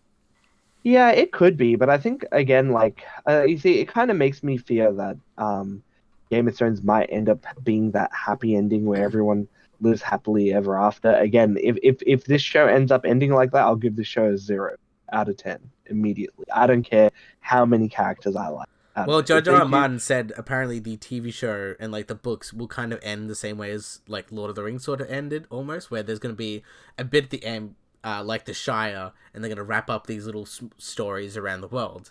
Um, hmm. so I feel like that there'll be something along those That's lines where it could set I up don't some know. future I stuff. kind of I kind of don't like it. I kind of don't like the notion that they learn their lesson in the end. That's kind of not what Game of Thrones is supposed to be, right? It's supposed to be people are you can't trust people and they're always gonna the human condition kind of prevents them from kind of living under one another and being helpful, right? It's always people trying to crave power. That's what I kind of think Game of Thrones is like throughout the seasons. Like it is also like a bit of a redemption arc for like the Starks and stuff because they get fucked over in like the first couple Like of episodes. 6 seasons, not only that, like Yeah, and then constantly. every subsequent season, yeah, like the first season in particular. And yeah, and it's like it's supposed to be kind of like like it's a revenge plot for like the Starks, but I think that shouldn't be what the show is about either. But then again, I have so maybe I'm missing a lot of key themes that George is kind of pointing out with the show. I just don't want it to be like, oh, and John and Danny get married, have heaps of babies, and they all live happily ever. Everybody who you thought was gonna die actually survived, Well, that's right? Like, that's why I feel like this season in particular, the showrunners have kind of fallen into the trap of fan favorites and doing certain things for certain it's dumb. expectations. Like I feel like very much in the books they're gonna kill like more major characters in that battle and things like Yeah. that. And it's like I feel like the showrunners kind of did a thing like the showrunners did in like Stranger Things, for example, where like Stranger Things, the whole concept was like it was going to be a new town, a new set of kids. But since everyone loved the kids so goddamn much, they came back for a second season, and I feel like second Mm. season was a lot weaker for that. Yeah. It like they kind of did this with Game of Thrones, where it's like, oh, Brienne's a fan favorite, Podrick's a fan favorite, all these people are like basically favorites, so we can't really kill them anymore I now. mean, I So mean, why couldn't they kill Podrick? I don't get it. I don't know. People like Podrick. People like Gendry. I'm like, people like these characters. I like these characters too, but it's like, why couldn't you kill Podrick? Like, I like Podrick, but you can kill Podrick. You can kill Brienne. Like, kill these people. Kill, like, you see, Jamie has to survive because to stab his sister. Like, that's obviously Because the that whole has to prophecy, be. yeah, the whole prophecy with her is that your brother's gonna kill you.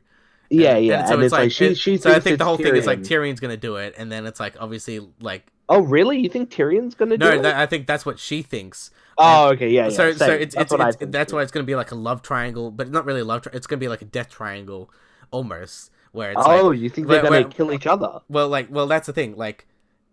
Jamie's gonna kill obviously Cersei, but Cersei's about to Cersei, kill Lannis, like Jamie, like Tyrion. almost, Oh, and then all of a sudden, like I don't know, like for example with the Tyrion. like I don't know, and then like Tyrion jumps in the way or something and kills him, like takes a bullet basically You see, for takes him. a bullet. So You see, basically, all the Lannisters die, maybe. I think Tyrion is the one Lannister who kind of is the one who should survive because he's the one who he plays the game. He Hmm. plays the Game of Thrones and he does it well. Whereas Cersei, kind of does it and does it really badly, Like I still don't much to understand her how own she climbed chagrin. the ladder of like her being royalty again. Like it was kind of like I don't a know. yeah. I don't I remember. think I actually don't remember. is all the She just blew up. Hal? She just blew up the church. Yeah, and then she was No, really. yeah. She see after the events of her son, you know, Joffrey dying, and then her son then becoming the new crown prince. Um, there's the whole conspiracy between I forget the wife's name, but essentially like her house. House Tyrell. Those ones. Yeah. Tyrell, yeah, the Tyrells trying to like usurp and try and take over. I'm not too sure if that's in the book. But I kind of liked it. I kind of liked the whole like, oh, okay, like Cersei kind of allows for this religion to come back into power, but then it kind of gets out of hand, and then she has to, does the walk of shame again. Very iconic Game of Thrones, episode slash scene. And it kind of leads to her blowing everyone up. I kind of felt like the blowing everything up, was them being like, well, we kind of don't want to resolve very normal organic ways. Let's just blow everyone up. Why would anybody follow this crazy ass bitch doing anything? But hey, it's worked so far, especially now that she has like this cool undead mountain weapon. hmm Um, Which, by and the we're way, gonna we'll have eventually, to see that fight between the Hound and the Mountain. yeah, man, we got Has to, to. Like, if you don't do that, come on. Like, yeah, Clegane Bowl. That's all I ever hear. Every Game of Thrones fan looking forward to. I mean, yeah, it's going to be a thing. But I think like we have episode 4 coming up soon. And I think that's going to be more based on like there's going to be a big naval battle, right? I think that's what the whole episode's going to be about. It's going to be a big naval battle, and that's going to lead up to episode 5. And episode 5, is going to be the big battle at King's Landing. And then maybe episode 6 does everything that you mentioned, like it wraps up everything. If what we've seen so far is any kind of show for what's happening in Game of Thrones, is it's probably going to be something like this, or it's going to be something like episode 3 is going to be the naval battle, and then the naval battle is going to lead into some of the King's Landing battle, right? mhm. But I kind of feel like a lot of CGI and a lot of kind of money is going to be thrown at this naval battle, so I think it's going to be its own self-contained episode. But I mean, I've been wrong before, and maybe nobody dies again next episode. No, Who knows? some big stuff's gonna happen, and it's like I feel like the big question is I think the White Walkers are gone from this show. I think Mm, the big question is like definitely. how does this end? Because you got like let's just say 2 episodes of fighting. Um, Mm. it just like let's see the betray like there's gonna be some betrayals there has There to has be. to be the betrayal. This is the thing that I want. Like, Like I'm Varys okay might with do it. stuff, but he seems like an okay character in this show now. Like there has to be Varys. some sort of betrayal of these characters and how they get there. Like yeah, there's got to be something more. Well, you see that again. That's what I want. I want there to be some kind of big betrayal in some capacity. And they kind of like bring up in some ways, like Danny's kind of like, oh, do I trust Jon Snow anymore?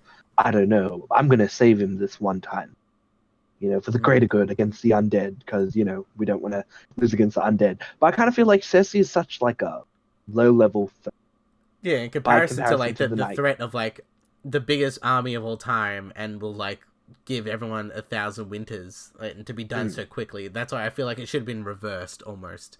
Like Cersei betrayed them by not giving the army, and then like instead like gave the army, but they started betraying them then and there, and they started fighting. So then basically they wipe out Cersei's army. She's there by herself on like the throne, and then like basically they come to kill her, and then they deal with the White The Walker Night threat. King. And Yeah. that's the thing. That very much could be the book, because as mentioned before, they said like George R. R. Martin said the beats are kind of similar, and the overall ending is going to be the same. And Yeah. that's why I feel like there's going to be I think it's a flip almost, but who knows until like George R. R. Martin finally finishes the damn book, and then we can do final comparisons, and I feel like that's going to be the thing where everyone's like, the book's better or the TV show is better, like it's going to be one of those. Exactly. But yeah, I think we'll just have to see how it all kind of wraps up. And again, it might they might do something surprising. I wouldn't be surprised if they do the whole thing. Okay, we're gonna have people die in episode 5. That's going to be the big episode where everybody starts dying. Because it's going to be the fight at King's Landing. But I think that's kind of lazy. Like, I kind of get that, they're kind of running out of characters and they can't introduce like original characters in Game of Thrones, so to speak. This isn't like an anime, right? They can't like just introduce a bunch of new characters, because who knows, they're probably going to be badly written and stuff like that. So they're trying to keep whatever surviving characters around until the very. I just think that you could have probably killed characters like or Brienne, or I don't know, even like, I think Sansa will survive, but you could have killed her off. Yeah, I think Well, she's there to maybe be like the queen of Winterfell of almost. Winterfell. I think she's just gonna keep her post there. I feel like that's kind of set up that she'll rule Winterfell. So yeah, which I think is fine. I think they've set her up to be pretty much that, and I'm okay with that. But yeah, I guess we'll see where Game of Thrones kind of finishes up. Yeah, it's gonna be it's a big thing. But yeah, that's one thing wrapping up. And you watched a film that is apparently about a like series that is basically wrapped up at this point, basically. Yeah, I don't. We've both seen it, right? It came out last week. We were kind of busy, kind of doing our own things. We didn't get you guys like the direct kind of review for it, but I think it's kind of good to kind of give it a bit of a week to kind of do a retrospective on it, right? Well, yeah, it's not only that, but like I feel like a lot of people, when they watch a movie straight away, they have so much heightened reaction that they just go with the flow of the things that they're coming out with that emotion. That's why I feel like give it that time and see what you think about it.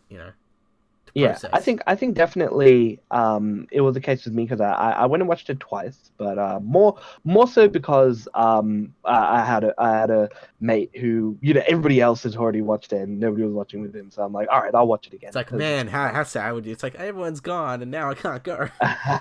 Well, that's basically it. I was like, you know what, I'll come because like it is definitely a movie. I don't know. I'm not a person who kind of needs to have second viewings of movies, if that makes sense. But especially the last battle in Endgame, there's a lot of stuff going on, and it was kind of worth kind of going back and watching that also. But yeah, Avengers Endgame came out and is the kind of final chapter in the kind of Marvel Cinematic Universe for Phase 4. Oh, I think technically Spider-Man. The new one that's coming out, that's technically the epilogue for Phase 4, but basically the way I feel, it's like it's the end of MCU almost. Like this is like, because as I mentioned before, I think I've kind of like, I won't be as hardcore diehard for the next few ones that will be coming out, because until they announce some stuff at San Diego Comic-Con in like July, when we know when things are ahead, that we already semi know of what's coming out. But like at the current moment, I feel like this is very much a closing of a chapter since 2008 with Iron Man. more or less. Mhm. So yeah, Yeah, definitely, and I kind of feel like, especially Endgame is a bit of a an Iron Man kind of movie, Iron Man, Captain America kind of movie. You know, they're kind of like wrapping up their characters. Again, there's going to be Endgame spoilers, so just a it's been a week. forewarning for It's that not like the one. movie's basically made $2 billion already, and it's like, are you one of those people who didn't watch it? Like, Well, I mean, here's the thing, right? It is kind of funny. Like I think in China, there was a story about how a man came out of watching Endgame and was just yelling out spoilers for the movie, and he was assaulted by people, only in right? China. Only in China, Man, but that's what for I that think. credit rating system, he must have gone down so low. Like, it Yeah, was like, no. probably. But that's what I'm saying. Like, there are people, who may not have watched Endgame. So I'm just giving a bit of a disclaimer Mm. that, yeah, this is going to be a spoiler review for Endgame. But yeah, like, to kind of start it off, it kind of starts off where we left off, from Infinity War. Now I don't remember my kind of review for Infinity War specifically that well. I do remember that I kind of enjoyed the structure. There were just problems with the film, like from a story perspective. I think it looked very good. Yeah, well, There was obviously, just they're $250 million each, basically. Like, CGI yeah, is gonna yeah. be CGI is okay. Like, they don't have But Game of Thrones problems, all right? Endgame's apparently 356 million. So Jesus. yeah, they're definitely, yeah. It's kind of crazy. Especially given, I think it kind of makes sense given some of the stuff that happens, and whereas Infinity War is predicted to be 316 to 400 million. So definitely there's a lot of money being pumped into the development of these movies. So obviously it looks great. I think I just had some problems with some of the story elements, like like the fight in Wakanda. Certain elements I just didn't care about in Like the general. Vision Scarlet Witch relationship, which I still don't buy. Like, I mean, I'm okay with that. It's just like, again, that stuff was kind of wrong. Um, stuff like, oh yeah, after 4 billion trillion million different versions of the future, only giving away the time stone, is the only way to save the universe, which also is kind of explained in this film as well. But still, it doesn't mean I have to like it, because it's really, I kind of think it's a really bad way to kind of explain the reason why things have to be the way it is. But we kind of start off, I think, like 20 or something days after the big snap, and you have, Tony Stark, kind of doing he's doing like a visual diary about, and giving a last message to, Pepper Potts about everything. And just as he's kind of like dying or about to die, you see this big glowing kind of, light pulsating on Tony Stark's face, and it's none other than Captain Marvel. Um, and well, it's I well, just like, it is kind of disappointing, right? Because like my whole I'm theory like is like, what, he's gonna build his way out of there because Nebula is also a a smart robot, person. and Is she's smart. Yeah, she's smart, You know? robotic. I'm like, they could build something, right? And Uh, like have a whole scene with them building stuff. Like, that would be no, it's cool. just no, it's just Captain Marvel just ferries him back to Earth. You even see her carrying it. And here's the thing, you know what? I finally went and watched Captain Marvel as well. And man, it is a bad film. Like, I was not excited for this film, but I went and watched it just to be like, okay, I'll kind of watch this film, just be, in line with knowing everything. And to be honest, at the end of the film, I think they have Nick Fury's kind of pager, and they use the pager to contact Captain Marvel, and she comes up and is like, "Where's Fury?" And like that kind of like explains why she ends up being there to collect Tony Stark, because I think that's supposed to be like, she comes, sees a team, and then the team sends her off back to the planet that they were on to fight Thanos, and Mm. that's how um, they were able to find Tony and Nebula floating in space. I still think it's dumb. um Yeah. Again, yeah, it's like, it's definitely, she definitely acts as a big Deus Ex Machina in the movie. Although her Well, scenes in the she movie. does throughout the whole movie because I think because of her skill set of just being like, I can survive through space and I can fly, so it's kind of like Yeah, there are bits like if a little bit jumping the gun a bit, but like in the final fight where it's like you literally just show up. There's a kind of semi save the day sort of, but not really, but like to destroy something that no one else could, yeah. Well, I'll give a kind of fast review of Captain Marvel the film. I kind of found that like Nick Fury's kind of the only good part about the film, but I kind of felt like his relationship with Carol throughout the film is very like not organic. Like they have these like cool quips, like, with each other, but there's no justification for why they're getting along with each other so well. I kind of found that Nick Fury losing his eye to the cat is really dumb. Um, and yeah, I think a lot of the aspects of the film is like really boring or really just kind of like yeah, it's just all the stuff it about doesn't like really that, the but it scroll feels the it scrolls. fairly low budget as well. It feels like it, you know. Yeah, even with like all the scrolls and stuff, like you know what? I couldn't I don't know who plays the main scroll guy. But I just couldn't take him seriously as like a and you're not supposed to, I guess. Like he's not a bad guy in the end, right? He's a good guy. They're all I think Jude Law, right? I think is it Jude Law? No, Jude Jude Law, Law's the he's the other um dude. the, yeah, he's the other dude who ends up being bad, right? The bad. I think the other problem with Captain Marvel is like the whole basis for the film is like, oh, you don't know that the Kree are bad, and the big reveal is the Kree are bad. But if you watch Guardians of the Galaxy, you should already know that the Kree are bad. It's one of the things that they even explain, like, oh yeah, the Kree are bad and they're really authoritarian and they kind of take over planets and stuff like that. It's like it's already like a big spoiler. You don't have to be a comic book Mm. buff to know that. Like you watch the first or second first Guardians of the Galaxy film, you already know that. So it wasn't a big, Mm. what is it? Carol's mentor is actually a bad guy.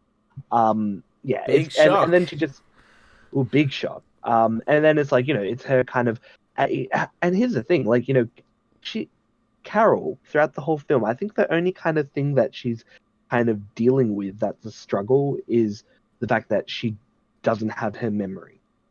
Um, and her hero's journey is just like Remembering figuring that. out yeah, remembering who she is. Which is this really OP person who got sprayed with like a. Okay, and here's the thing I don't get. All right, we were supposed to review Endgame. I'm Captain Marvel. The thing I don't get is why was the light speed engine such an important development?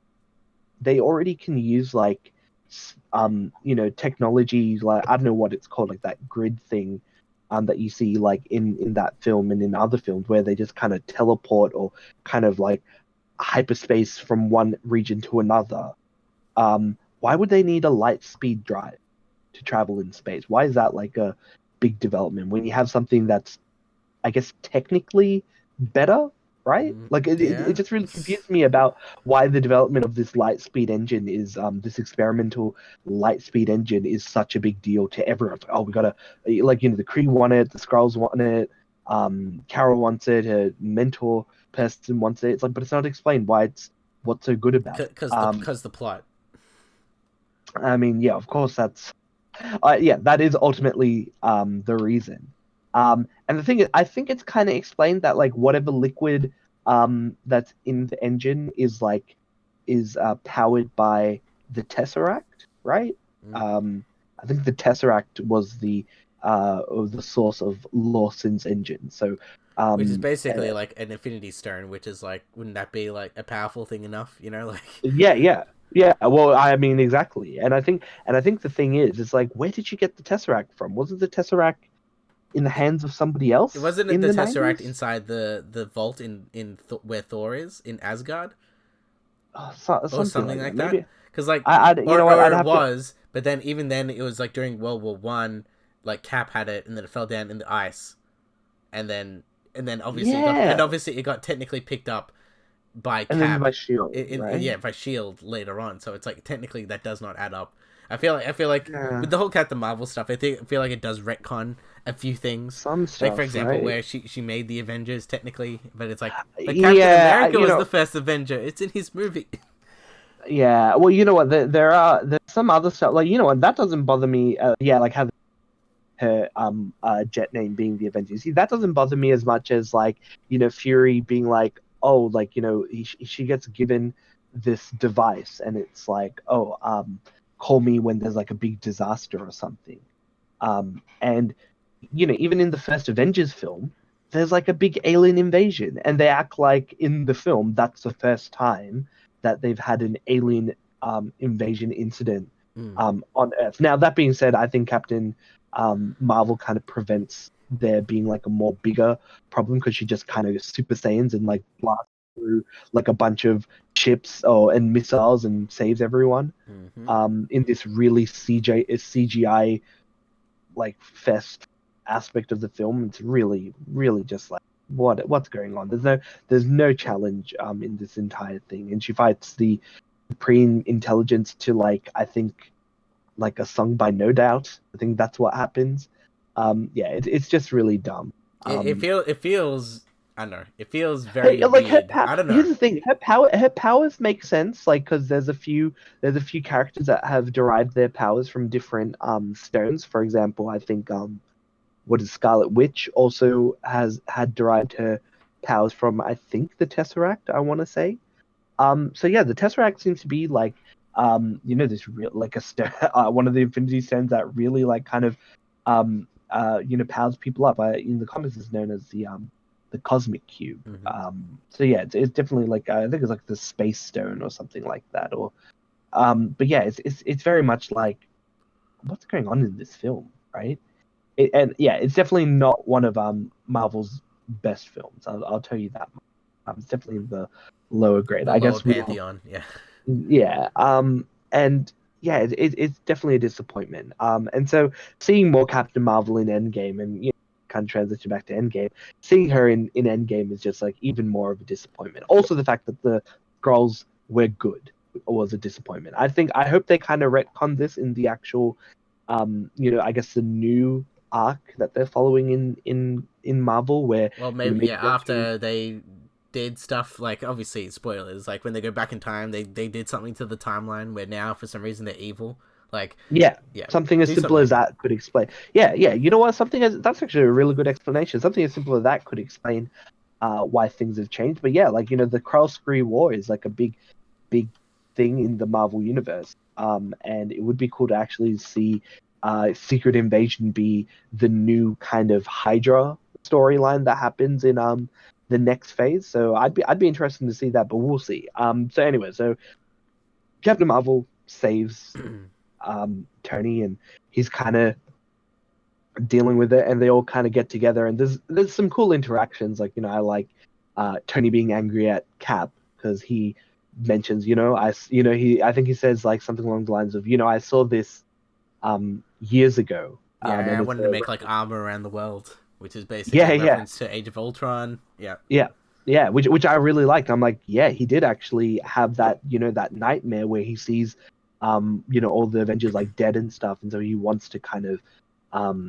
save everyone, and that's what it's a reference to. I love that. And I keep forgetting that he doesn't have the arc reactor in his chest anymore. I kind of felt like they really they really shouldn't have done that. I liked when he had that arc reactor. It gave him a little bit of character. Yeah, it was his Um, thing, It was, his hey, my safety. my Yeah. heart. It's literally his heart. Come on, guys. But yeah, so there's a little bit of stuff regarding that. And the team are like, oh, you know what? We have to find Thanos and we have to go kill him and get the Infinity Gauntlet. And yeah, so they fly off. They find out where he lives. And he's just a humble farmer now. He just picks picks spike plants, spike fruits or whatever. Yeah, he Um, whatever the hell it is. Yeah. and it's just really funny. He's just got like this pot. and he's like putting like spices in the pot, and then immediately the Avengers kind of bust in and I like think there's chop his. already memes where it's just like not minding your own business, and all of a sudden the Avengers come in and just It's just so funny. Like they just kind of bust in, hold him down, and just like they're kind of blasting him with lasers, and they're just like immediately chop his hand off. And they kind of see, Rocket kind of looks at the gauntlet, and all the gems are missing. And Thanos is like, I use the stones to destroy the stones, and I'm like, yeah, this guy knows what's up. That's pretty which, smart. by the way, someone behind me at the cinema said, "Not that's not possible." So I'm like I read Why the would it not comics, be but I possible? think this guy somehow knows more than me. But like this guy was like, "No, that's not possible. That's a plot hole." I'm like, "Holy shit!" I'm sitting behind someone who knows their stuff. Oh, okay. You know what? I actually I have a digital copy of Infinity War, like the The original one. 1988 one, probably Yeah, that's not correct. Infinity that came out with Hickman, right? That was the No, no, 2008 to no, no, 12 no, no, one, no. 31. I think it's the Infinity Gauntlet, a small 6 issue like Mm. mini series, Oh yeah, yeah. which it's gonna have it's gonna be the what is it? Thanos wants to bang Lady Death and kill off half the universe. But Seems I am legit. Yeah. yeah, it seems legit. It seems like a character motivation, eh? So yeah, I'm gonna be reading that and give a bit of a review and see, how does it compare. But yeah, I think definitely, I think from a plot purpose, it's not that ridiculous to think about him wishing for the Infinity Gems to kind of atomize and stuff. It's really cool. But yeah, and then Thor gets really angry, chops off his head, which again is like pretty cool. I kind of like it. It's like again the Avengers kind of Well, it's very much not. payback from like the previous movie, more or less. But then we skip to 5 years later, and they make it very clear 5 years later. And like Cap is kind of trying to uh console, your average citizen who are like kind of, I forget what they call the people who disappeared. I think they call the missing or the taken or something like that. Kind of like that show, The Taken. Oh Um, yeah, the leftovers. yeah, yeah, yeah, Which, by the something way, like I did that. review. I thought it was pretty good. Just saying. Yeah. Yeah. And yeah, and there's like people trying to move on from. But we see what is it, Scott Lang, a mouse or a rat or something, steps on his machine from Which, Ant-Man and the Wasp, and he kind of like busts out. Obviously, if you didn't watch Ant-Man and the Wasp, you're thinking, where the hell did he come from? Who is this guy? well, not only Um, that, but like my whole thing was like that like I don't like nitpicking, but man, that is the most biggest Deus Ex Machina I've ever heard of my entire life. Like, if that mouse or that rat was not there at that particular moment that was randomly pressing that button, we would have gotten at this point. Like, yeah, I mean, look, honestly, it's one of those things that they could have probably done a little bit better. Like, oh, like maybe somebody goes to check, like it might have been his daughter or something goes to check on his old like stuff, and that's when he busts out. But I think it's definitely more comedic that he kind of comes out in like a storage unit, and he have I forget the actor's name, but he's from like Community and stuff like that as a oh security yeah, guard, like watching yeah, him. yeah. Yeah, well, he's Chang in Community, but I like it's funny. It's very much like a very Paul Rudd like you know position to be as the Ant-Man character. But it's very lovely to kind of see, kind of trying to see if like the people he loves is still alive, and then he sees like his daughter's still alive. And he goes to see his daughter, and his daughter's like, he almost doesn't he almost doesn't recognize his daughter because he's been gone for 5 years. Hmm. Um, And I feel like uh, that scene was pretty cool.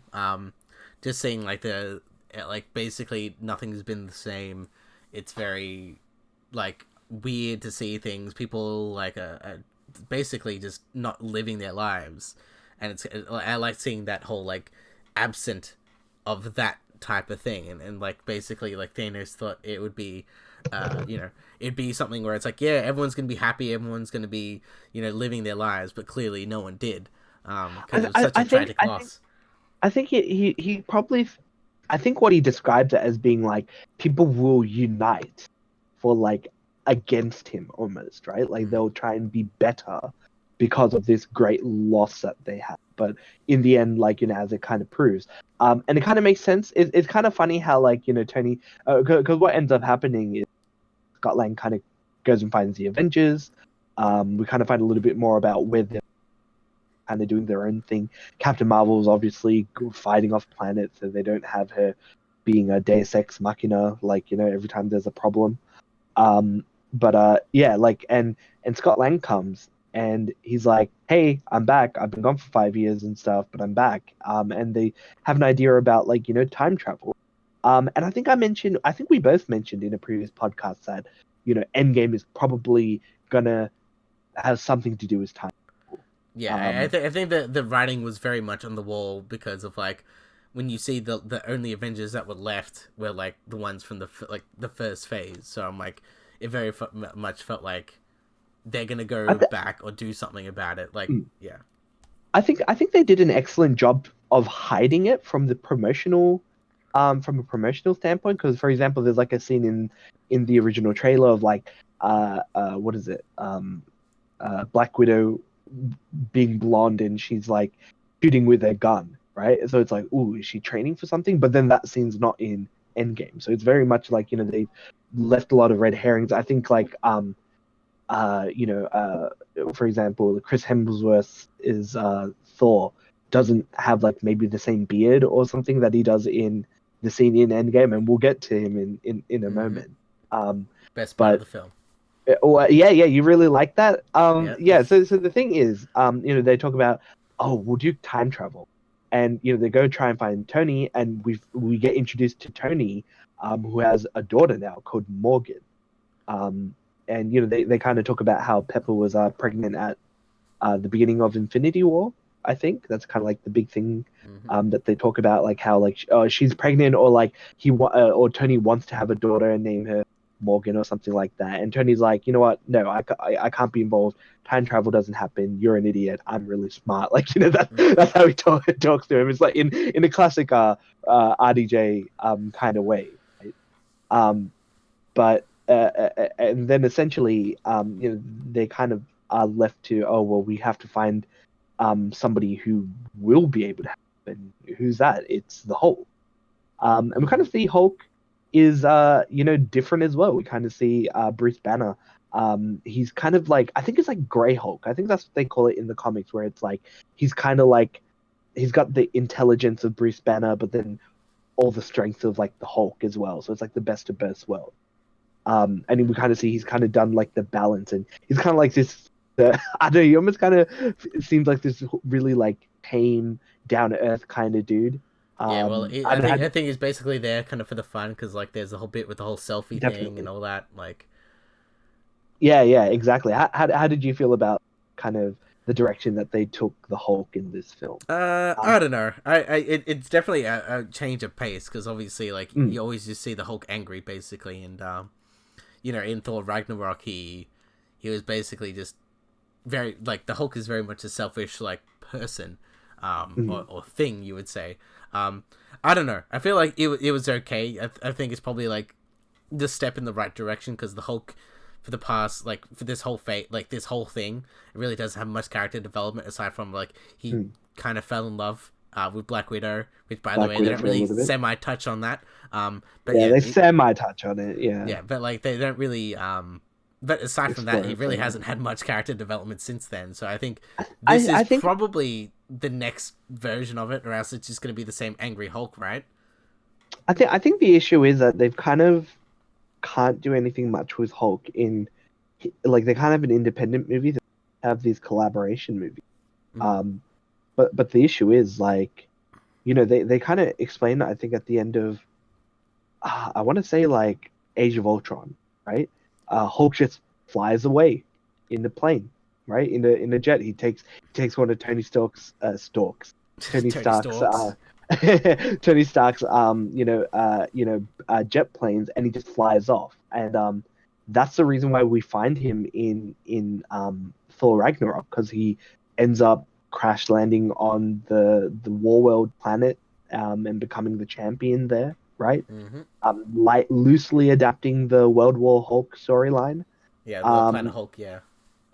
yeah, sorry, Planet. Oh, actually, I think World War Hulk might. But anyway, yeah, the Planet Hulk storyline. Yeah, loosely adapting it. And yeah, I think the issue is like that's what they probably should have done with Banner's character is like have him basically pop up as like guest characters in movies. Like, oh, we can't have a full movie with Hulk, but let's have him in Black Panther as like a cool science guy. Have him Mm. in Iron Man as cool science dude, right? Like have him play that role, like oh, the gamma science or something. It would have been the better way to kind of use the character, but I think there's not really much you can do with the Hulk. Yeah, You know, I kind of. feel like his character is pretty much like he very much is a supporting character. Yeah, And he has that's to have someone else there to drive the plot because he's not really there driving the plot aside from saying like, oh yeah, I'm gonna do some science things. Because even in this movie Endgame, he's only mhm. there just to consult on the science time travel stuff, and Yeah, really and aside from even yeah, then, he isn't properly doing that either. yeah, so like There's, very much he is put on the side because yeah, Scott Lang and Ant Man know time travel because of the pin particles and mhm. basically he knows how to do it. So yeah. Yeah, yeah, exactly. So they kind of recruit Hulk to kind of do the time traveling tests. And there's a scene, they have Scott Lang kind of trying to make him time travel. He becomes like a baby, and then like a little boy, and then like a man. It's a kind of hilarious scene. But it's just like I don't know. I just don't believe that they'd actually do that like living test. Like they'd probably try it on a mouse Mm. first. I think Kind of my seems whole like. thing is that I think this movie very much has like I think like we can probably touch on it a little bit later, but this movie has the humor of what you'd find in most general let's just say time travel movies. Like I think like in general this film very much like it because of the time travel aspect it Mhm, almost feels like what are tropes in time travel movies and let's do that. So like the humor of like oh mhm, yeah old and doing this and it's like I feel like like my whole thing is like even like for example like I saw that play Harry Potter and the Cursed Child they also use time travel in that and it's kind of like one of those mhm. things where it's like you're doing these things that have happened in the past to use them in the future type of thing. I feel like as you were mentioning before time travel is a very weird premise Concept. and it's very hard to do I you know properly. what you know what I think here's the thing. Okay, so the main thing that kind of happens is Tony kind of comes in. He can't sleep. He's like, and then he figures out time travel works, which I think is kind of ridiculous. You'd think that with the existence of no. Here's the thing, right? In universe, they know that there's a stone called the Time Stone that can help you travel through time. Mm-hmm. Why does that suddenly make it that time travel is impossible? That's the thing that Because you don't have the I, stone. I don't know. Like I don't know. I don't think that kind of makes sense. I think that if time travel is possible through a stone, it should be possible through the in-universe laws, right? Like even they say in Doctor Strange that magic is just a pseudoscience. advanced, yeah, not a pseudoscience, like a big brain science that you don't understand yet, or some bullshit. Right? That's how Mm-hmm. they explain it. I think the explanation is really dumb. In Doctor Strange, it should have been left to be something mystical. I think even in Justice League Dark, the new comic series that came out in 2019, which I highly recommend. Sorry, I think 2018. I'm not too sure when Justice League Dark. Probably But like anyway, 2018. 2018. Highly recommend it. It's a really good read. There's another. They kind of explain like the origin and the where magic comes from, but there's also Doomsday Clock where some of the characters finally interact with um you know Dr. Manhattan, and they try and attack him, and even the people who use their mystic powers against him try to attack him. And he kind of like there's this really great quote, and he says that something along the lines of magic is basically people manipulating the source code Mm. of life, like all the like kind of junk code and manipulating it, much they're broken pieces of the universe, much like the people who manipulate. and it's just this big insult against all magic users, and it's brilliant. It's a really great line. Yeah, Users yeah, against. they definitely thought that one out. Yeah, yeah, yeah, and it's like this excellent term that he uses against them, and it's really fun, and so much in the same way that they kind of explain it like very briefly in Doomsday Clock, but they don't do it so much in Doctor Strange. They just kind of say, oh, it's just magic that you don't understand yet. They Just kind don't of worry hand about it. wave It's it. all good. Yeah, don't worry about it. But yeah, like how do you feel about the that kind of the time traveling aspect of it? Um, Um, like as I was mentioning before, they capture a lot of the tropes that they do find in, uh, I guess time travel media, which is kind of like it's always generally the same thing. Like you gotta encounter yourself. mhm. You gotta there's always gonna be a diversion in the plan, so it does kind of feel kind of samey in that sense. But I do feel. Actually, I just wanna actually read the quote for you. So, Mhm. so they cast all this magic on Doctor Manhattan, and he says, like the random errors in computer code, discarded and forgotten, left to be picked up and used by those who are also finding themselves discarded and forgotten. So yeah, he basically roasts every magic user and then proceeds to then use like magic against them to blow them away. It's an excellent It scene. very much feels like a Doctor Manhattan thing. So like Yeah, yeah, yeah, exactly. but yeah, Yeah, time yeah, like time you were travel. saying. Like I feel like that part was probably the best part of the movie. I personally feel like Mhm. the middle part because I feel like clearly since this movie is 3 hours long, it very much feels like the first hour is basically emotion and dealing with the events of what happened within Infinity War and kind of getting the plot going. The second hour is them doing time travel stuff, which I Time think travel. is very much an ode to all the movies that came before it and basically being like Yeah, this is the finale of it, and obviously the final bit is just basically one big CGI the battle. big battle. Yeah. But yeah, I feel like the second hour and the time travel parts are probably the best parts because not only does it have a lot of the references to the old stuff, but it does have, Hmm. I guess, a plot in motion. It's more of a plan. Like we're gonna Yeah, plan, we're gonna execute this, and we're gonna do this. yeah. Yeah, and then obviously when the third part does happen, it's more like let's just fight pretty much. But like the middle part with the time travel, I think is probably the meat of the movie and how I feel like I it's probably the I better de part. I think. I definitely, yeah, I can agree with it because like the thing that I kind of one thing that I have a problem with is that the time traveling they set it up to be something that can potentially be consistent, but then they proceed to then make it so that the time traveling becomes inconsistent, because they even say, okay, all these movies they reference, Time Cop, Back to the Future, blah blah blah. All these movies are bullshit. That's not how time traveling works, right? If you, Hmm. they say, if you go back in time, your past becomes your future, and your future becomes your past. I kind of really like the analogy because it's definitely true in some aspects. Unless you make a closed time loop, which is essentially what they do. They say, oh, we're going to borrow the Infinity Stones at certain particular moments and then return them back to their original position so it doesn't disrupt the timeline. Hmm. The weird thing is they say stuff like, "Oh, okay, why don't we go back in time?" It's probably one of the best lines that Rhodey has in the film where he says, Probably out of "Oh, all the movies, to be honest with you, like.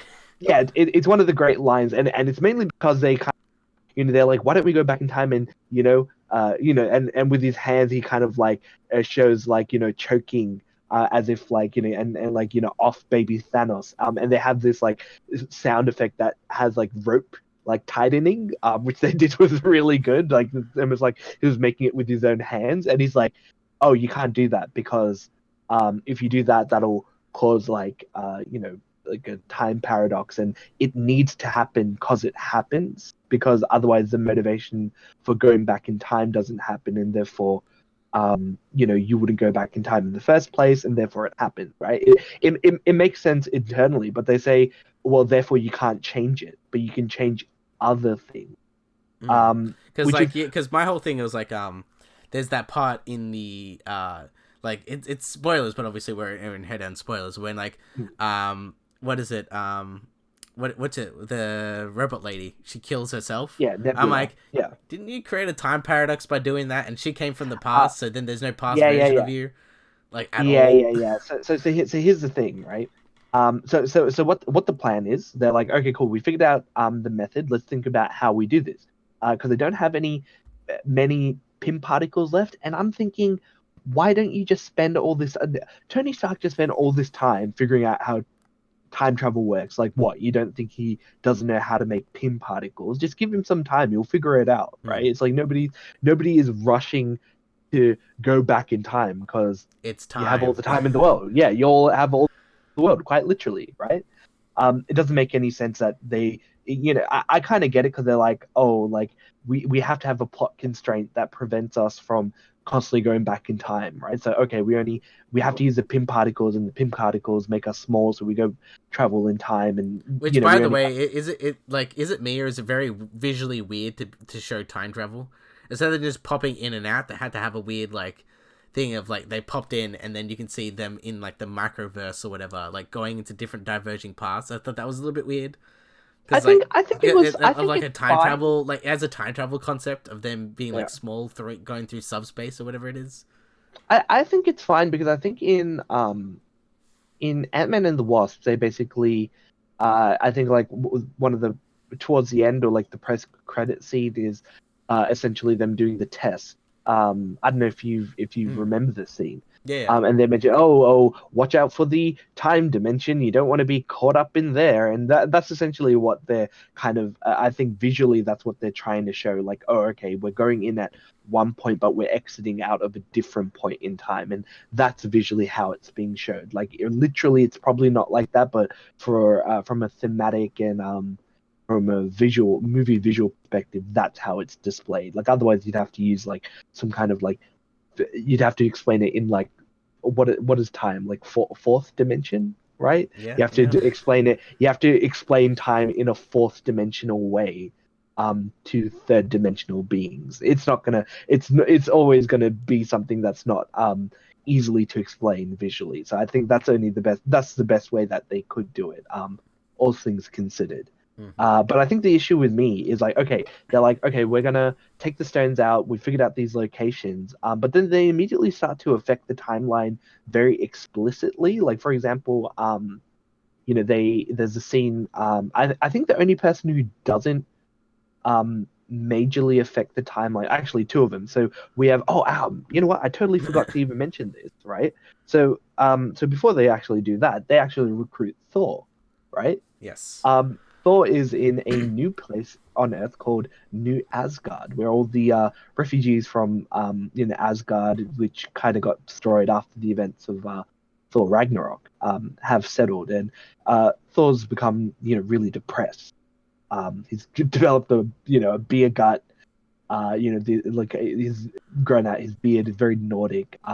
But he's really depressed. He's become like a gamer. Yeah. New Master You know, 69. You know.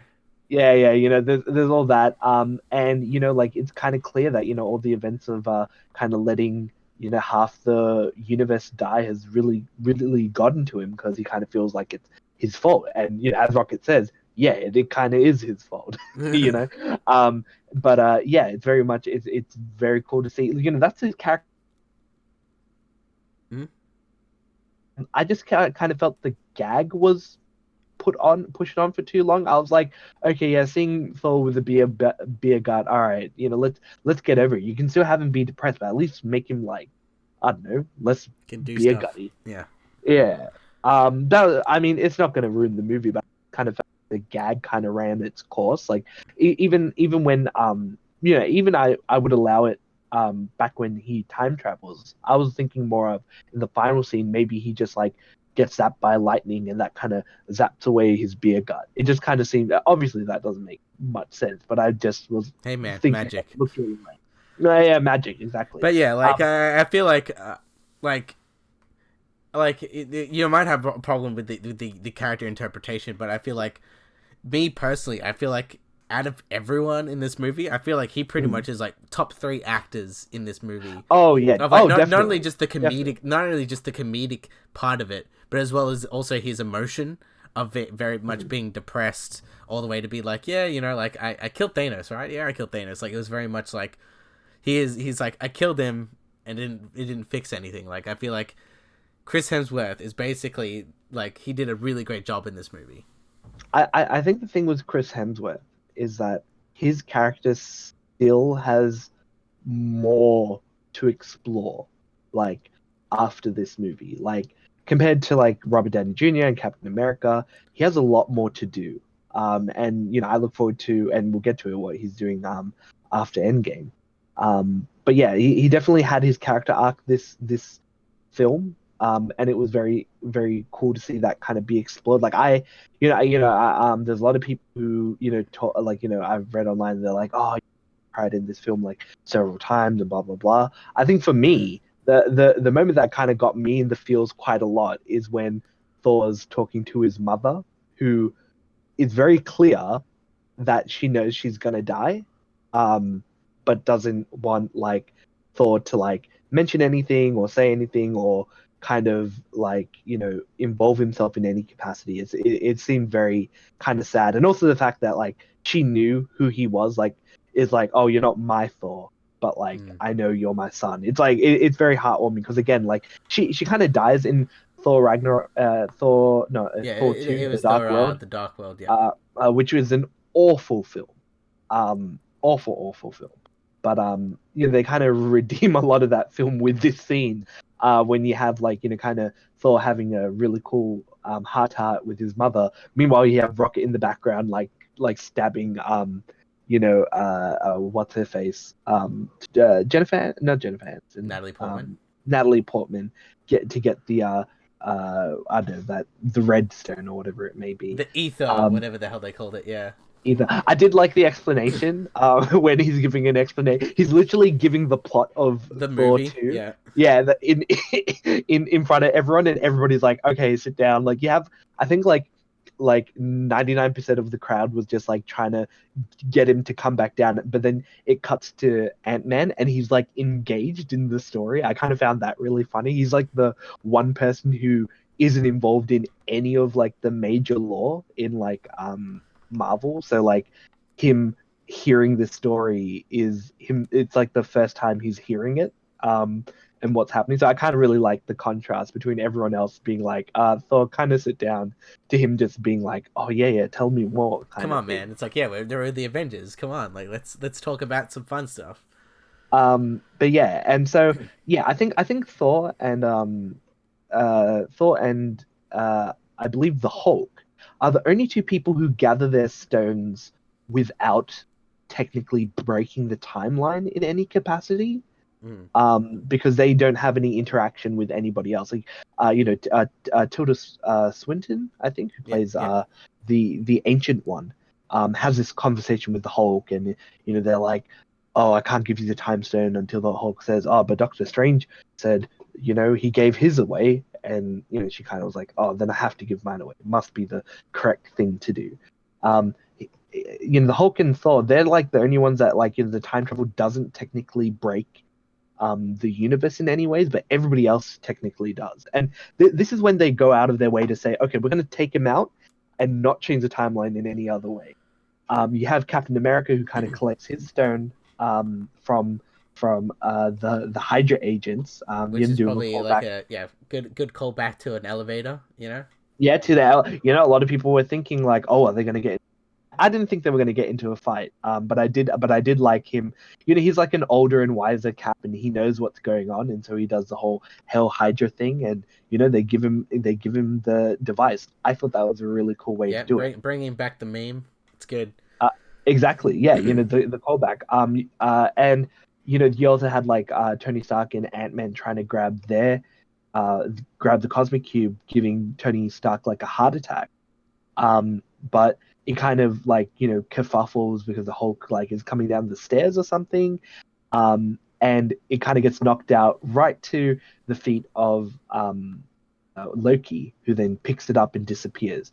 And in my opinion, that was done for the new TV show. Loki's TV show that's coming out, but I feel like it kind of breaks the the timeline, Oh, it very right? much does. It's like then how does Thanos get the the Tesseract stone, or like if he gives it to him, like it's very like Thanos would know beforehand that something happened or something like that. But Well, like, yeah, it's one of those things where it's like, oh, okay, maybe like there might be a closed loop where like, the TV series might have explained where Loki is and what he gets up to, and by the end of that film, he ends up in jail where we see him in Thor: The Dark World. I can definitely see that being the case, like, that's how they wrap it up.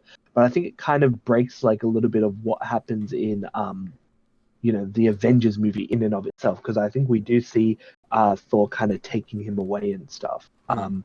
But then it kind of leads to another big altercation where Captain America's like, ah, shit, we got to figure out another way, and then he comes face to face with the younger version of himself, and you have a mirror match between Light Captain versus America, dark, yeah. which I thought was really cool. Again, it's like, and then his younger self says, I can do this all day, which is again another quote from a previous movie. They start fighting, and kind of goes in young Cap's favor until uh old Cap says, oh, but Bucky's still alive, and it kind of shows that, okay, yeah, he's using his own kind of um how he was when he was younger, using that against him to get the upper hand and defeats his younger self. And makes a comment about how he has a nice ass, which I love. I love America's the ass. but yeah, that's America's ass. I love it. It's great. All the callbacks and stuff is fantastic. But then, Cap and Tony are like, shit. We didn't get the Cosmic Cube Tesseract. We have to go even further back to get the Tesseract and more Pym particles. And that leads them to go back to the 1970s, where they infiltrate the old Shield base. And yeah, like Iron Man kind of interacts with a younger version of his father, and there's a heartwarming scene between them. And by the way, Where the guy, it was recast, wasn't it? Because like I'm before, not sure. isn't his dad Oscar Isaac, and then that was before Oscar Isaac was a person, like a real big actor. So they hired Oh, him to be, yeah, Tony Stark's dad, and then they okay. replaced him with I This don't know, actor. the older man from like Mad Men, that guy. But I think I specifically remember that in the first I I couldn't remember tell in the you. first Captain America it was Oscar Isaac before he was a big actor. So Okay, yeah. Well, I mean, technically, I think in this film, it was like this version of his father was before, or like before they saved Captain America. So, um, I think it kind of makes sense that they don't know like he's alive, and oh well, mm. oh no, it's after, right? Yeah, it's after. So he's technically like, because Captain America's dead, but Peggy's still alive-ish. It's actually really weird. Would Peggy be so young? Anyways, it doesn't matter. Point being, on the other hand, like, Cap is trying. They've been detected, and so they try and run away. Cap tries to get the pin particles. Tony tries to grab the Tesseract, and then Cap sees a younger version of Peggy Carter. Oh, sorry, an older version of Peggy Carter, and I guess this is like, early in the episode series, they kind of sorry, the movie, they mentioned how like, oh, like, I was in love with a girl, and then I woke up 70 years later, right? This is back during the 5 years later scene, and so they set up this whole thing about Captain America and his love for Peggy Carter, which I feel that they kind of brushed over in the later films, but they kind of bring it full circle back in this film. Mm. Yeah, because I think like what is it? Was it Winter Soldier? Is when they showed, He makes out with like the younger version of Peggy Carter's which is just very great great weird. granddaughter. Yeah, which in retrospect is very weird. Yeah, it's one of those things that they kind of are setting up for something, which they do by the end of it. But yeah, like, they grab the stone, they all grab. Oh, and the other thing that happens is what the stuff in space during Guardians of the Galaxy 1, where Nebula and War Machine kind of steal the Power Stone from uh, uh, what's his face? Peter Quill. I think the issue with me there is like they knocked Peter Quill out. It's like, why not just, I don't know. It's like there are better ways to do the thing without like I actually think they just breaking the. did it to cut like any talking scenes, so they're just like, screw it, we're just gonna like knock you out and do it. Yeah. But it's yeah, I get it, but it's like why not just travel before anybody's there and just steal the stone? It's like oh they Mm. grab his toolkit, but it's like you sh there are better ways with knowledge to kind of break in without breaking the timeline aspect of it, I guess. But yeah, that's when you kind of find out that like uh Nebula has a network that is shared with the younger version of herself, and that kind of feeds information to Thanos about what's going on. How did you feel about that being the mechanic that they use to bring Thanos back in line with what's happening? Uh, I thought it made sense in a way because like Yeah. she is like what a robot and she's like I Hmm. guess self conscious or like I don't know how it works technically, but it makes a lot more sense of just being like, hey, we sense this thing is happening. What's going on? Like I feel Hmm. like that is interesting. Like it, I think they pretty much needed it to happen because if not, it would have just been way too easy. Like they needed to have Yeah, something. here's the thing. My problem is that it kind of felt like it felt really cheap, right? It's like why would Nebula not know that she has like I don't know, like a space Wi-Fi system that they could potentially hack, right? Hmm. And like obviously they wouldn't know that maybe it tangles up with the younger version of themselves, but maybe there could have been something like, oh, we detect that there's two nebulas, right? That makes more sense, Yeah, like and that there's two like beeper readings beacons of Nebula. or something like that. Not that their memories are spurting out and Yeah, because the whole visually. because now they mentioned it, like you could have the whole like oh yeah we know there's two nebulas and it's a little bit weird so let's check it out, but the whole like memories thing of like let's look at all her previous memories so then Thanos knows everything. You see, no, you Like see, if I don't mind that he knows everything. The thing is, it should have been that, oh, they find that there's two readings, and one from the future, and then Thanos is like, all right, I'm gonna go collect whoever the hell that is, and as like maybe they're teleporting away or something, that's when like they disrupt her from teleporting. Thanos grabs her, and then they do the mind probe and find out what happened. That makes a lot more sense to me rather than using this young Nebula, right?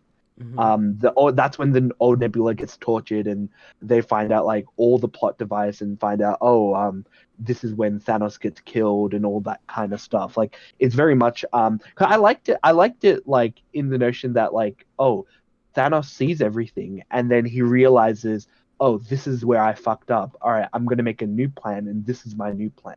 I kind of like, it kind of shows, again, like it makes him a villain again, and makes him like a very conniving and intelligent villain that he can kind of assess the situation and be like, okay, all right, this is the mistake I made. The first time I did the snap, I'm gonna come up with a new plan. This is a new plan. Mhm. And obviously having Nebula go undercover and become old Nebula again, I kind of feel like they'd be able to detect something like that. You think these, Yeah, because smart yeah there was the whole people thing where it's like yeah Nebula is like I don't know the way I saw it is that Nebula is always just a general little are silent weird, type character unless like she weirdo. needs to say Yeah. something. So like when for example like when you see Hawkeye for example walk up and then all of a sudden like gets the gauntlet, I'm like it kind of extends that should be doing nothing. Like I don't Yeah, know. yeah. I think that part's fine. I just feel like Or I don't like know. when they went into the room with the whole like let's try on the Tony gauntlet, she wasn't there. Like wouldn't someone be like, Yeah, hey, where is she? yeah. Like Where is she? Yeah, I don't know. It is weird. But again, I can forgive that. I just think that it probably could have been done in a more a way that's like less Deus Exy. It's like oh, and then you see the memories and oh blah blah blah. It seemed very mm. essentially given that I just gave an explanation of a different way that they could do it. But anyways, I didn't get paid multi-billions of dollars. It's like Sorry, I'm not gonna multi-millions of fix any dollars to screenwriter problems unless I get paid. get paid. Yeah, well that's it. Marvel hire. But I do like it because then they get all the stones and it's really cool to see like finally they have the gauntlet that Tony's made, which looks really cool. Mm. And I really like how it looks. And Finally they're like, okay, they're going to decide who's going to do the snap. Eventually, it's turned out to be Hulk because he's the only one who's kind of strong enough and is in the right mindset. Thor isn't, so who knows what he does.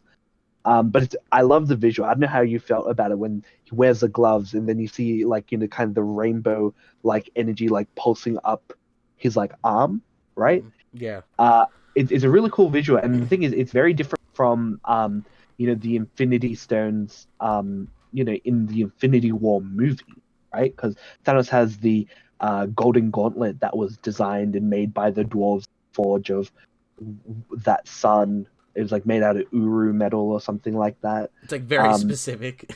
yeah, and so that explains why like it's not like destroying his arm necessarily initially. It's like he can hold the powers and he can kind of do stuff with it, and it's not like destroying his arm. Where you kind of see they kind of make a note of it visually that if you're holding that Tony's version of the gauntlet, it results in you having this rainbow energy pulsate through your arm because it becomes a very important plot point later in the film. But Hulk does the initial snap, but you don't really see anything, and people are confused about whether it worked or not. But Ant-Man kind of sees the birds in the sky, and he's like, "Oh, I think it's working." In the background, you have Nebula, kind of getting Thanos' ship like busting out of the what is it, Avengers building, and there's like his ship there, and then it sends off a bunch of rockets and it blows up the Avenger like kind of Headquarters, yeah. HQ. Yeah, yeah, exactly. I thought that was really cool. I really loved the visual. I loved it, and definitely added a feeling of dread. Like again, it's like Mm. they went through all this stuff, and almost got there, and then Thanos manages to come back and be the big bad again and cause a ruckus, right? And then basically just sit there and just wait until everyone starts a fight with him. Yeah, exactly. Like it's very Thanos, and I do like meanwhile Hulk, sorry, not Hulk, you have Captain America, Iron Man, and Thor coming together. The other big thing, before Thor leaves the past, he gets a version of Mjolnir back. So you have Mjolnir But in who the. knows what timeline you're breaking now? Well, the thing is, they do return, so I think they don't actually. It doesn't actually break the timeline, but he has Stormbreaker and Mjolnir, who he fights with. Throughout this battle with Thanos, and it's really cool. You see like all the kind of three major Avenger figures like kind of fighting against Thanos all at once. And even like you have Thor finally using like a lot of his lightning powers. You have Iron Man kind of using the full like I guess execution of his suit. Mm-hmm. Um, and there's a really cool moment. I think even in my theater, people were like, "Oh, when it happened, Thor's about to get chopped in half by Thanos, and then he gets hit by Mjolnir, who's being wielded by none other than Captain America." Mm-hmm. Um, which I thought was really cool. The thing is, in retrospective, I should have probably known there would have been a scene like this, but I didn't expect it Mm. Like when that's the watching thing. it. So I thought it It's was a really cool scene. yeah, I think it's a cool scene. I think that my problem with a lot of that stuff is because I'm very nitpicky when it comes to action stuff. I feel like it goes too Hmm. quickly, almost. Like there's no. I like it's a cool scene. He does some cool stuff with it, but I wanted like more of it. If that makes sense. Hmm. Like I feel like a lot of the shots where like he does the electrocution thing with the hammer like once, or it's like I just basically that scene's there to be like I'm gonna showcase this cool moment and then let's forget about it. I'm like you should have done more cool stuff with it, or like just the way the action was shot. I feel like they could have done some even more cooler stuff with it. But still, I feel like with the Russo brothers, they do really good shots of like comic book panels where like it's kind of like it flows through the action and it kind of looks like a comic book panel. Um, Yeah, I think. I personally liked it. Like me personally, I think it looks really cool. I think that my problem is, and it's still kind of the same thing with the Marvel movies, is that the hits don't really hit as hard. Like you don't feel it as much, in comparison to Okay. some other movie action. But that's like a very specific thing where it's very hard to get an impact of a punch or someone hitting someone in a way that doesn't feel like you're just hitting a CGI monster type of thing. It's very hard to do.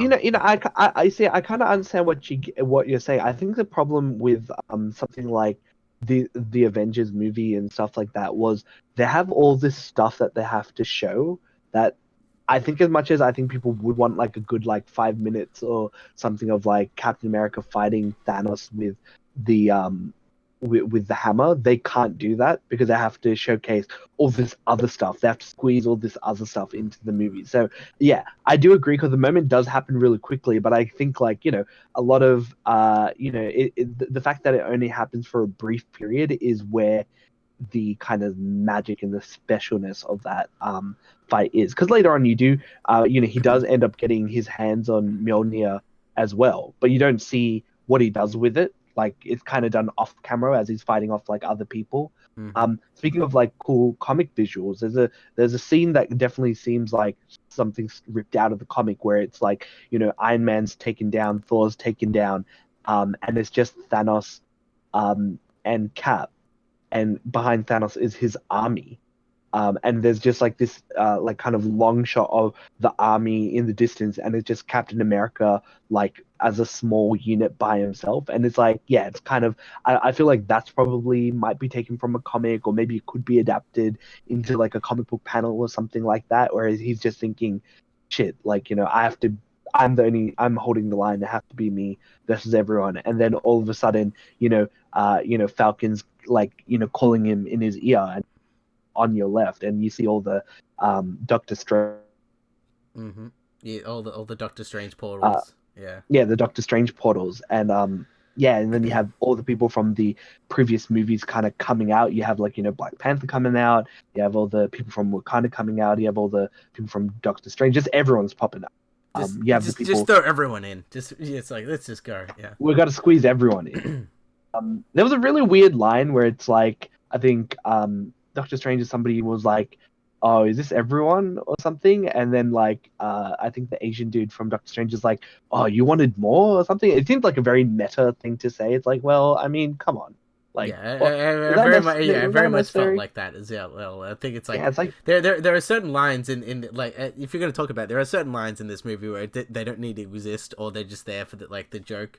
I feel like mhm, yeah, so far it's not as bad as something as Guardians of the Galaxy 2 where they undercut all the drama with like a joke at the with end. jokes. Like I Hmm. feel like that's why I really do like the first part of this movie is because they do let the scenes breathe with these characters and there's not as many jokes. And You know, I feel like there's a lot of criticism with this movie because they're just like, man, it's so emotional. I'm like, this is what I've wanted this whole damn time. And it's like, and then yeah, like I think more oh people they want something a little bit less dramatic. They want more like popcorny type films than like something like The yeah. Dark Knight where it's like, let me talk about philosophical things for you, you know, like Well, yeah. Well, here's the thing. I think this movie kind of shows that people do enjoy kind of these philosophical films, right? Because again, this is a 3 hour movie that's making over 2 billion. Like, I think it definitely opens up the floodgates to more films like it.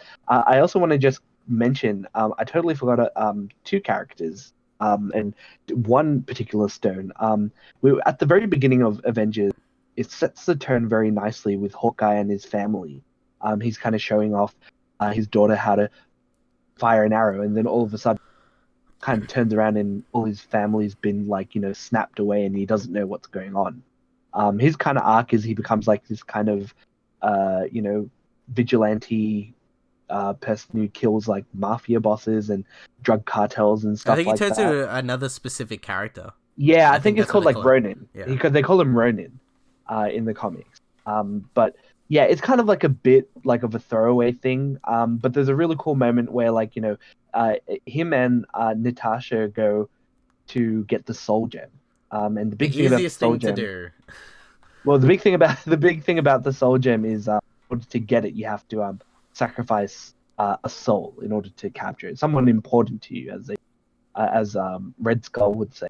And there's this really cool mini fight between Hawkeye and Black Widow, where like they're both like, oh, don't worry, I'll sacrifice myself, and so they so they have a fight to see who is going to sacrifice themselves. Like Black Widow uses her Black Widow like electrifying darts, and then Hawkeye shoots her with an arrow, and then just as he's jumping off, Black Widow like uses her like rope or whatever to grab him. Like it's this whole thing, and I thought it's very much in character with these two because they have like this tight history together. And then it is eventually Black Widow who ends up sacrificing herself, which definitely isn't something that I expected coming into this film. I didn't expect it was going to be Black Widow who died, especially given that they said that she was going to have her own independent movie coming out. Yeah, so yeah, she has a movie coming out, which makes me assume that it's going to be like a Captain Marvel deal where it's going to be set in the past sometime, and she's going to be probably with Samuel Jackson and probably Hawkeye. And yeah. And it I might, hope so. It might be what is it, Budapest? They'll probably they'll actually probably do it or something. They probably like that. did the video. Yeah, they'll probably do that. And not only that, even just with the sacrifice, it made a lot more sense that it was her because she doesn't have a family. She has no Hawkeye, family. definitely. Out of everyone, she's probably the one. If she's gone, no one really cares that much. Nobody really cares. Like, I mean, you're not wrong, but yeah, it is definitely bad in that way. The thing is, but to kind of get back to the big fight again, everybody, it's kind of this big battle that happens between the two forces, and it kind of like zips around and shows you certain segments of it. Like I think particular highlights I like is we have Rescue, which is Pepper Potts kind of Iron Man identity, right? Her and Tony Stark kind of fight together using their particular costumes, and I really like the visual where they're like kind of back to back, like firing off lasers together, because it kind of seems like although we I kind of think like, oh, when did Pepper get so good at using an Iron Man suit? But I'm like, you know what? It has AI. They know how to fight. You just do the thing. The AI does stuff, yeah. AI does stuff. And it's a really cool visual. You have like Valkyrie up in the air with like her kind of unicorn pals, like unify. Although I thought she was the last Valkyrie. I thought that was the whole plot point, right? Right? I don't know. Maybe when they went back in time, something fixed it. I don't know. No, that doesn't make sense. Nothing like that. That's not true. It's very weird. It's one of those things where it does break a lot of logic, but like since it happened so quickly, you don't recognize it. Like you just I think only things that they explicitly refer to as being time travel can only be affected by time travel, and we'll go to kind of explain that towards the end of this moments for you, like throughout that particular fight. Sorry, could you repeat that? No, during the big kind of fight between Thanos and the rest of the kind of Avengers crew. What's your kind of highlight from the fight itself? I don't know. Like I feel like I didn't have as many memorable moments in that particular part. Like once again I feel like the shield and the Thor hammer thing was probably to me probably the highlight. Because aside from that, you've got obviously like you've got Rocket and Winter Soldier shooting everyone again. Okay, so what about the moment where you have, I think they're kind of playing hot potato with the Infinity Gauntlet. You start off with like Hawkeye being like, get this thing away from me, right? And then you got a good old like Black Panther doing his like a speed running. I'm like, dude, yeah, he should have just kept a marathon running it. He would have been okay. I mean, he's got the kind of cool invisible suit. Like he should be the one carrying this thing. But I do like they kind of reintroduce all the generals again that they killed off in the previous movie. They're back, for round 2, kind of in this film. So I kind of do like it. Just as you mentioned before, with Nebula shooting a younger version of herself. That happens a little bit earlier as well, prior to this fight, as Hawkeye tries to escape from these like kind of Thanos's, I guess, Hound Patrol or dogs. Yeah, I thought those were a little bit weird because those things did not exist before, right? Like those random not that I'm aware of, but who knows? They're like very weird. I thought it was like instead of them being like soldiers, they were just like animals. Yeah, I couldn't tell you, but there is a scene where Nebula, young Nebula, holding Hawkeye hostage, and then she's like gonna shoot Gamora, but old old Nebula shoots her instead. And yeah, it makes you think, what happens to the timeline now? But I think, you know, basically the fact that they return the stones back to their respective places means that the stones are never taken, and therefore the timeline resumes. But that's really dumb because they explicitly like change a lot of things. Like I said with the Loki thing, knocking out Peter Quill, um, giving Tony a heart attack and stuff like that. All these things kind of like messes up the timeline in some capacity. It's weird how they say like, oh, you can't change major events, minor events can change. It's like why? Why should It's called minor it's called events the change? butterfly effect, where it's like any little small change changes a lot of stuff. So it's like Yeah, I know, but they I feel as explicitly I was mentioning before, it's one of those things where they say it so it shrugs off an explanation, even though it's not a good it, explanation. no, They need it there. but the thing is, they even come up and explain like a really good way to make it so that it doesn't cause any contradictions in the timeline, and then they just throw it out the window anyway, which I kind of found really funny. But I guess maybe that's it doesn't make for as an exciting story. But there's this one scene later on in the whole fight with the whole hot potato where you finally have Scarlet Witch kind of coming into the battle, and she kind of says to Thanos like, "Oh, you took everything away from me," and Thanos is like, "I don't even know who you are." Yeah, I kind of that's to me. Yeah, that's a great scene. Yeah. That's a really great scene, and then and then she's like, you will." Right? It kind of almost felt to me like you're playing like a video game, like Injustice 2 or something, and that's kind of like the banter that the characters say at the And then it beginning turns of the into a fight fight screen, and and then you then start turned into a fighting. fight screen. That's how I kind of felt with it. It seemed great. It was like a perfect response from Thanos as well. I really liked it, and then it also kind of showed like the power of Scarlet Witch, right?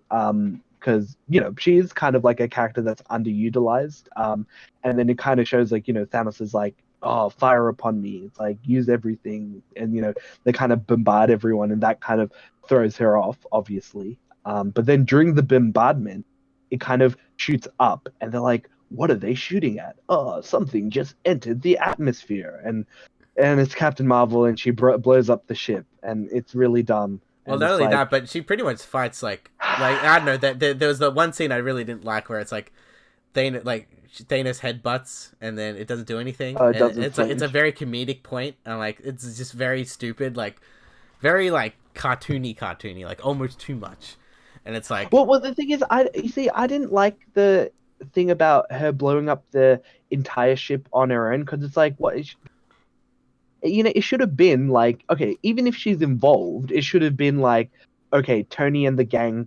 even Pepper and everyone like formulate a plan to blow up the ship. That seems like there's a far more interesting visual scene in that as well. It's like, oh, everybody's like flying into the ship and destroying the ships. Maybe you have like a Star Wars moment where like one of the characters, like Hawkeye or someone, hijacks one of the ships and he kind of blows it up from the inside. Just something like that. But there's none of that. It's just, oh yep, Captain Marvel just like slams straight through the ship and destroys the ship that would have probably killed literally everyone. kamikazed it. Yeah, Yeah, well, it's not really kamikaze if you can survive it, right? but you know Like, what I mean. it's ridiculous. Yeah, no, I know, but I definitely know, but it's like nothing's a kamikaze when it's Captain Marvel's involved because her power level's just crazy Yeah, she cut in her the hair Marvel for that. universe. She Well, cut yeah, her hair for the power level. I see. Even though the Super Saiyans they grow their hair when they Well, she gets a mohawk, I guess, when does she get the mohawk in the film? I guess yeah, she it's doesn't, like the right? semi Does she? mohawk. Yeah, it's like Semi mohawk? It's semi. Like it's I like know, I know it's more pronounced in the Captain Marvel film. But anyway, so she kind of comes in, they kind of find they're like, oh, cool, like we have a chance here. Spider Man's kind of flying around and with the gauntlet now. I do like how they have the thing where it's like they make a reference back to Homecoming where auto kill mode. yeah, auto kill mode. It's like auto kill mode, and it's stabbing all the aliens. I love that because I'm like, okay, cool. Like that's something that like he kind of learned from that film and he utilized it in the scene. So I kind of really liked it. Also the fact that they brought back his kind of cool little Iron Spider that kind of like collapses. But then you had like all the female Avengers kind of coming in because they're like, oh, how are we gonna get it past Thanos because the plan was okay because we have to return the stones because if we return the stones then Thanos disappears and he won't be here. But then Thanos kind of and they're like, all right, we're gonna help Captain Marvel kind of get past this like barricade of people. And you have like all the I guess the female characters from the kind of Marvel Cinematic Universe kind of like I guess they do like a one panel shot of all of Hmm. them, something like that, like a walking thing. It kind of felt like it was really forced. It Like I get it. And the thing is, like in the Marvel comics, there is a an all female team called A Force.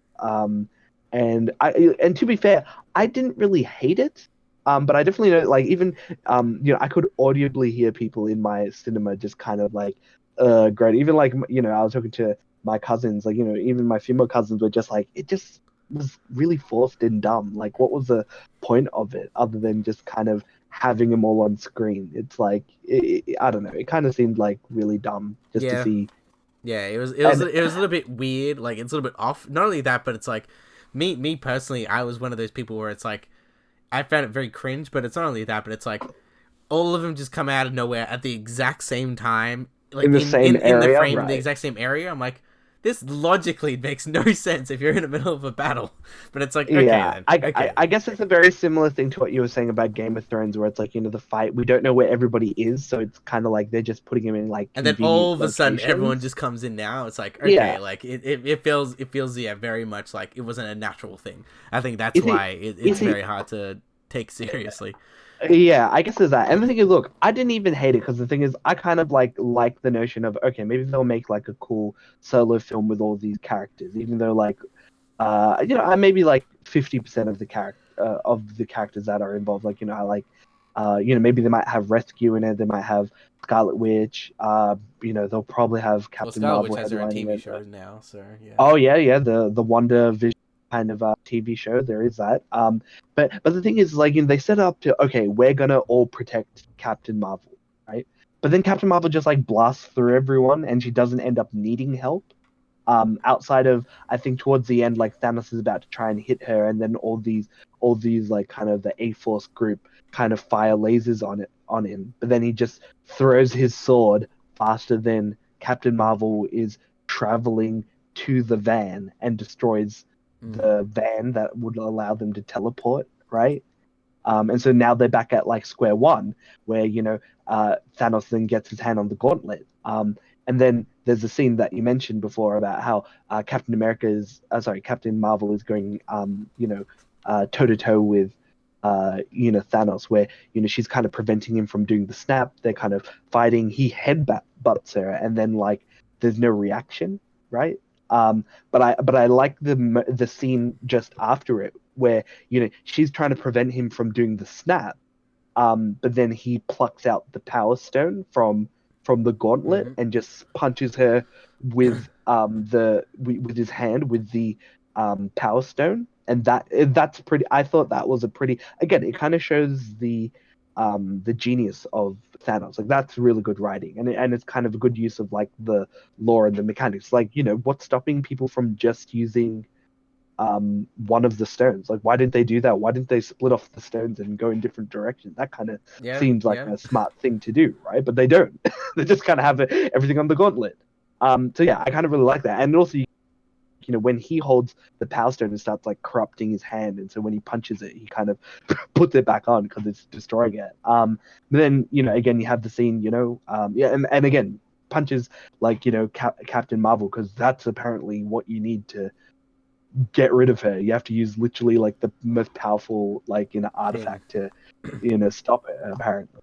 And then you have Captain America, Thor, and Iron Man trying to get a hold of him and prevent him from doing the snap. Now the thing is, I think Tony talks to Doctor Strange earlier and says, "Hey, this is the timeline where it works," and he's like, "Oh, I can't tell you." But then later on in the scene, Strange is busy, like kind of uh, Stopping coordinating, the like, wave or whatever it was. yeah, Yeah, the water. stopping like the water, which I thought was pretty late. Come on. It's like, come on, man, you're Like, pretty like Doctor Strange is pretty damn powerful, and you're just like, come on, man. yeah, but it's like it's clear they clearly did it. Like I don't even see it like I see it like they clearly did it because the character's too powerful. And if they actually had him like in the action, it would probably up their CGI budget too much, right? So it's like, oh well, we'll just have him like stop this you know the flood from flooding everyone. It just seemed really lazy as a way to prevent him from actually doing cool visual shit during the Mm-hmm. fight. But he puts his finger up and he says to Tony, like kind of like, oh, this is the moment. This is the moment where you have to do something. And it's really cool because again you see like Thanos is trying to like do the snap and his arm is kind of glowing, and then you see Tony jumps on it, tries to get it, and Thanos just like slaps him away. And if you're paying attention, this is probably the only thing that I paid attention to the most. That was a big highlight when I watched the second time around. When he does the snap, you don't see that his arm is glowing, and when he kind of snaps and turns his hand around, you see that the infinity gems aren't, as the infinity stones aren't there, and then you see the visual like the gems kind of like slowly going into place on Tony's arm, and he does the snap, and he says, classic line, you know, you said you're inevitable, I'm Iron Man, and he snaps his finger. Yeah. And I thought it's a really cool it's a really cool way to kind of you know have a last hurrah for Tony. In particular, you kind of see all the characters kind of turning into dust, and then you finally see, it's like he kind of purposely made it so that Thanos is the last person, right, that Yeah. disappears and turns to dust. And yeah, you also kind of get like a kind of sad farewell to Tony as he's kind of like dying, after like kind of having his body kind of like Mm-hmm. ripped apart by the usage of the Infinity Stones. Which, And by the way, what were your like before heading into this movie? What were mm, your chances that he was gonna die or he was not really gonna appear in any other films? Because mine was like obviously pretty high because he's original, he's off contract, and he's worth quite a lot of money. So I was just like, Tony is gonna do something, right? It's like, yeah, I mean, it definitely was Tony. There was definitely the potential for it to be Tony and Tony and Captain America. mm, I think the difference is they dealt with Captain America in a very different way, right? To yeah, kind of retire the character, not necessarily by killing him off, so to mm-hmm. speak. I think the thing is with yeah, I think Tony was high. I think definitely there was Captain America. I think those two were definitely like my high candidates for people who were going to sacrifice themselves to die. Definitely Tony was higher because obviously it's very RDJ to be like, they're going to get rid of me, I'm going to have the death story. I'm going to have the I'm gonna be the one. yeah, who kind of wraps up the universe and saves the MCU for this phase. So I can definitely see that being a big factor in what played in terms of what happened in this film. Mm. But yeah, Um, I, it was a really great scene. It was very slow, and I think that's a good thing because it was all up high action, and then it kind of went to this slow point in time, and you had good old Tom Holland doing his Mr. Stark thing, yeah, yeah, exactly. making people's eyes water, not And me, then but no, other people. I feel like I heard people go like in Yeah, the cinema, yeah. yeah, sniffling. There's lots about there are a lot of emotional scenes. I don't know. I don't get too emotional watching movies. I definitely can be invested, but not necessarily. Like I said, like the for me, I think the Thor with his mom scene was probably the saddest scene for me. Even Tony dying, I kind of felt was like a bit of a only because like what's stopping them from using the stones to bring him back to life? Well, I can that stuff, understand. yeah, that stuff. No, like I can understand like what as Black Widow because she sacrificed herself Yeah, yeah, yeah. She with the Soul sacrificed Stone. herself to be the Soul Stone. Yeah, that makes sense. But what's stopping them from using the stones to bring Tony alive? They don't even like. I think they briefly mentions, Hulk's like, "Oh, I tried, but it didn't work." It's like, I don't know, man. Maybe Hulk, if he went such a Or the thing, what my theory is, because he leaves a what? message in his helmet, Yeah, and he's like he could have easily made a thing where he put his consciousness inside an AI, and then he becomes like the new Yeah. Jarvis type. So like you can hear his Well, voice. So like he's always his technically always around, but he's not well, really well, here's there. here's the thing. That's already a theory for what they might be doing with his character. Like, it's like not a technique. Like, sure, he's out of it, but then they can still have him play like the AI for like any future Iron Man movie or future like Avenger movie. They can have him be, as you said, like the new Jarvis, and so you can still have Robert Downey Jr. You'll just have him as like a smaller role, so they have to pay him less money, and you still have him around.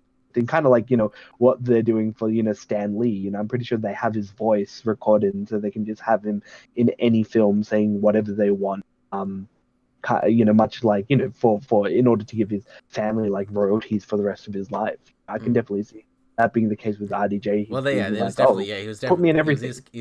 he was Stan Lee's last cameo. So that was it basically Hmm. everything and like it is really much an end game, and very much this is kind of the end almost.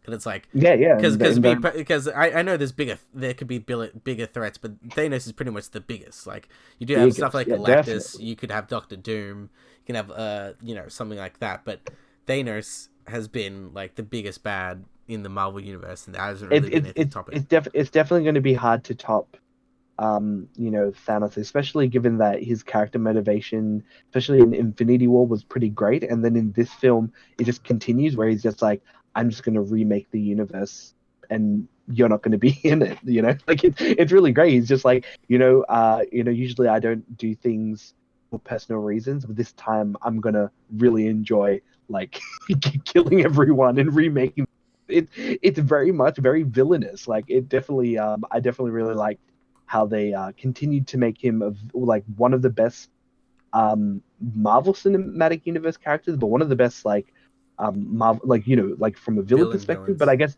but like villains, like in general, Yeah, because like Marvel villains, they still had a problem. There's probably like a highlight of maybe 4 to 5, four, yeah, maybe 4 or 5 across 20 whatever movies. 21 Yeah, movies. Yeah.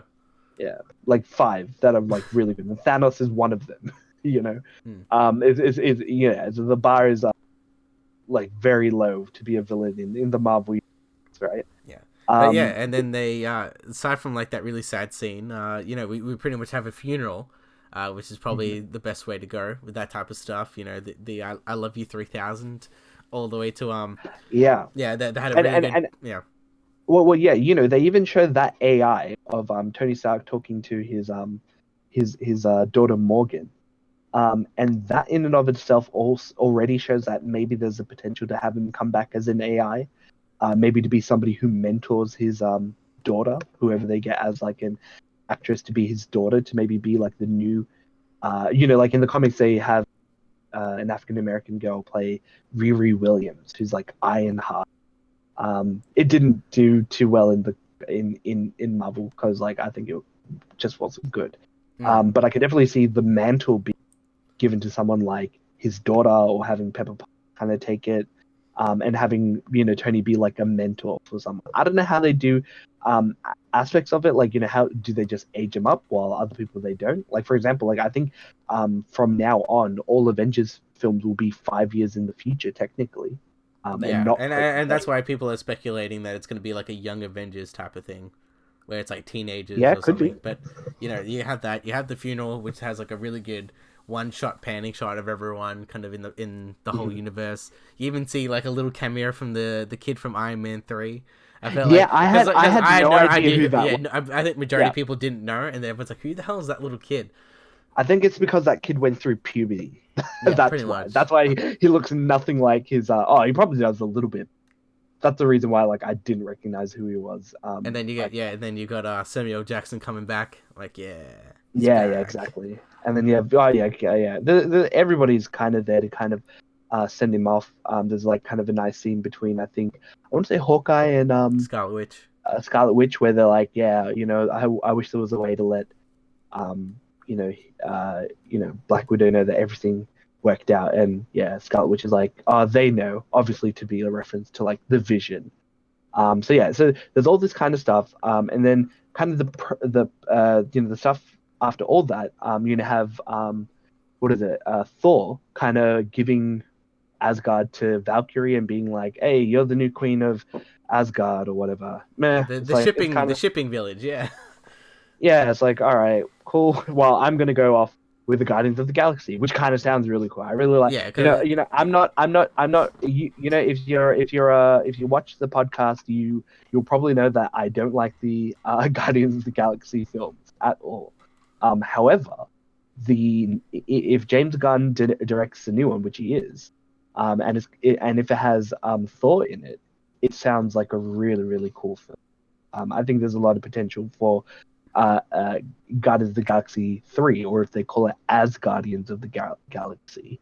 Um, it sounds like a much more interesting film than any of the previous two films. mm, And I would be excited to see a film like that, especially after Taika Waititi did such a good job with Thor in Thor Ragnarok, which I think was one of the better films in the Marvel. mm. We should eventually come around to rank all 20 film. Maybe we'll do it by for the next podcast or Yeah, something. we need to rank like all of them pretty much. But yeah, Mm, because yeah, with the Guardians of the Galaxy stuff in Thor, like I was mentioning before, like Chris Hemsworth, like comedic, he's very comedic, and it was a really good.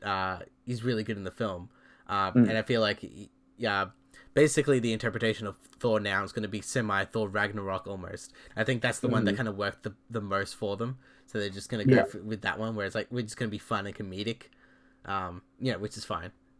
yeah, which I kind of think works for Thor's character. He's kind of like a little bit of a comedic character. He's like kind of like this arrogant, dude who's technically like olden times, right? But he's kind of a fish. He's like a constant fish out of water, but he kind of knows what he's doing. He's pretty confident.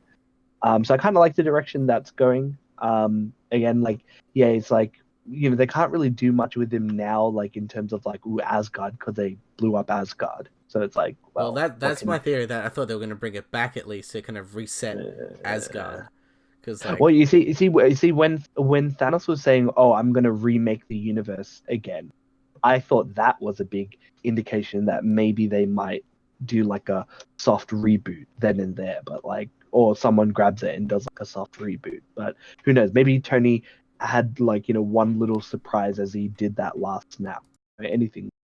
But that's kind of like what's going on with like Thor and stuff. hmm Um, the and then we get to Cap. Yeah. So He Captain, has to return all the stones exactly. to their He's old the only one. retrospective place.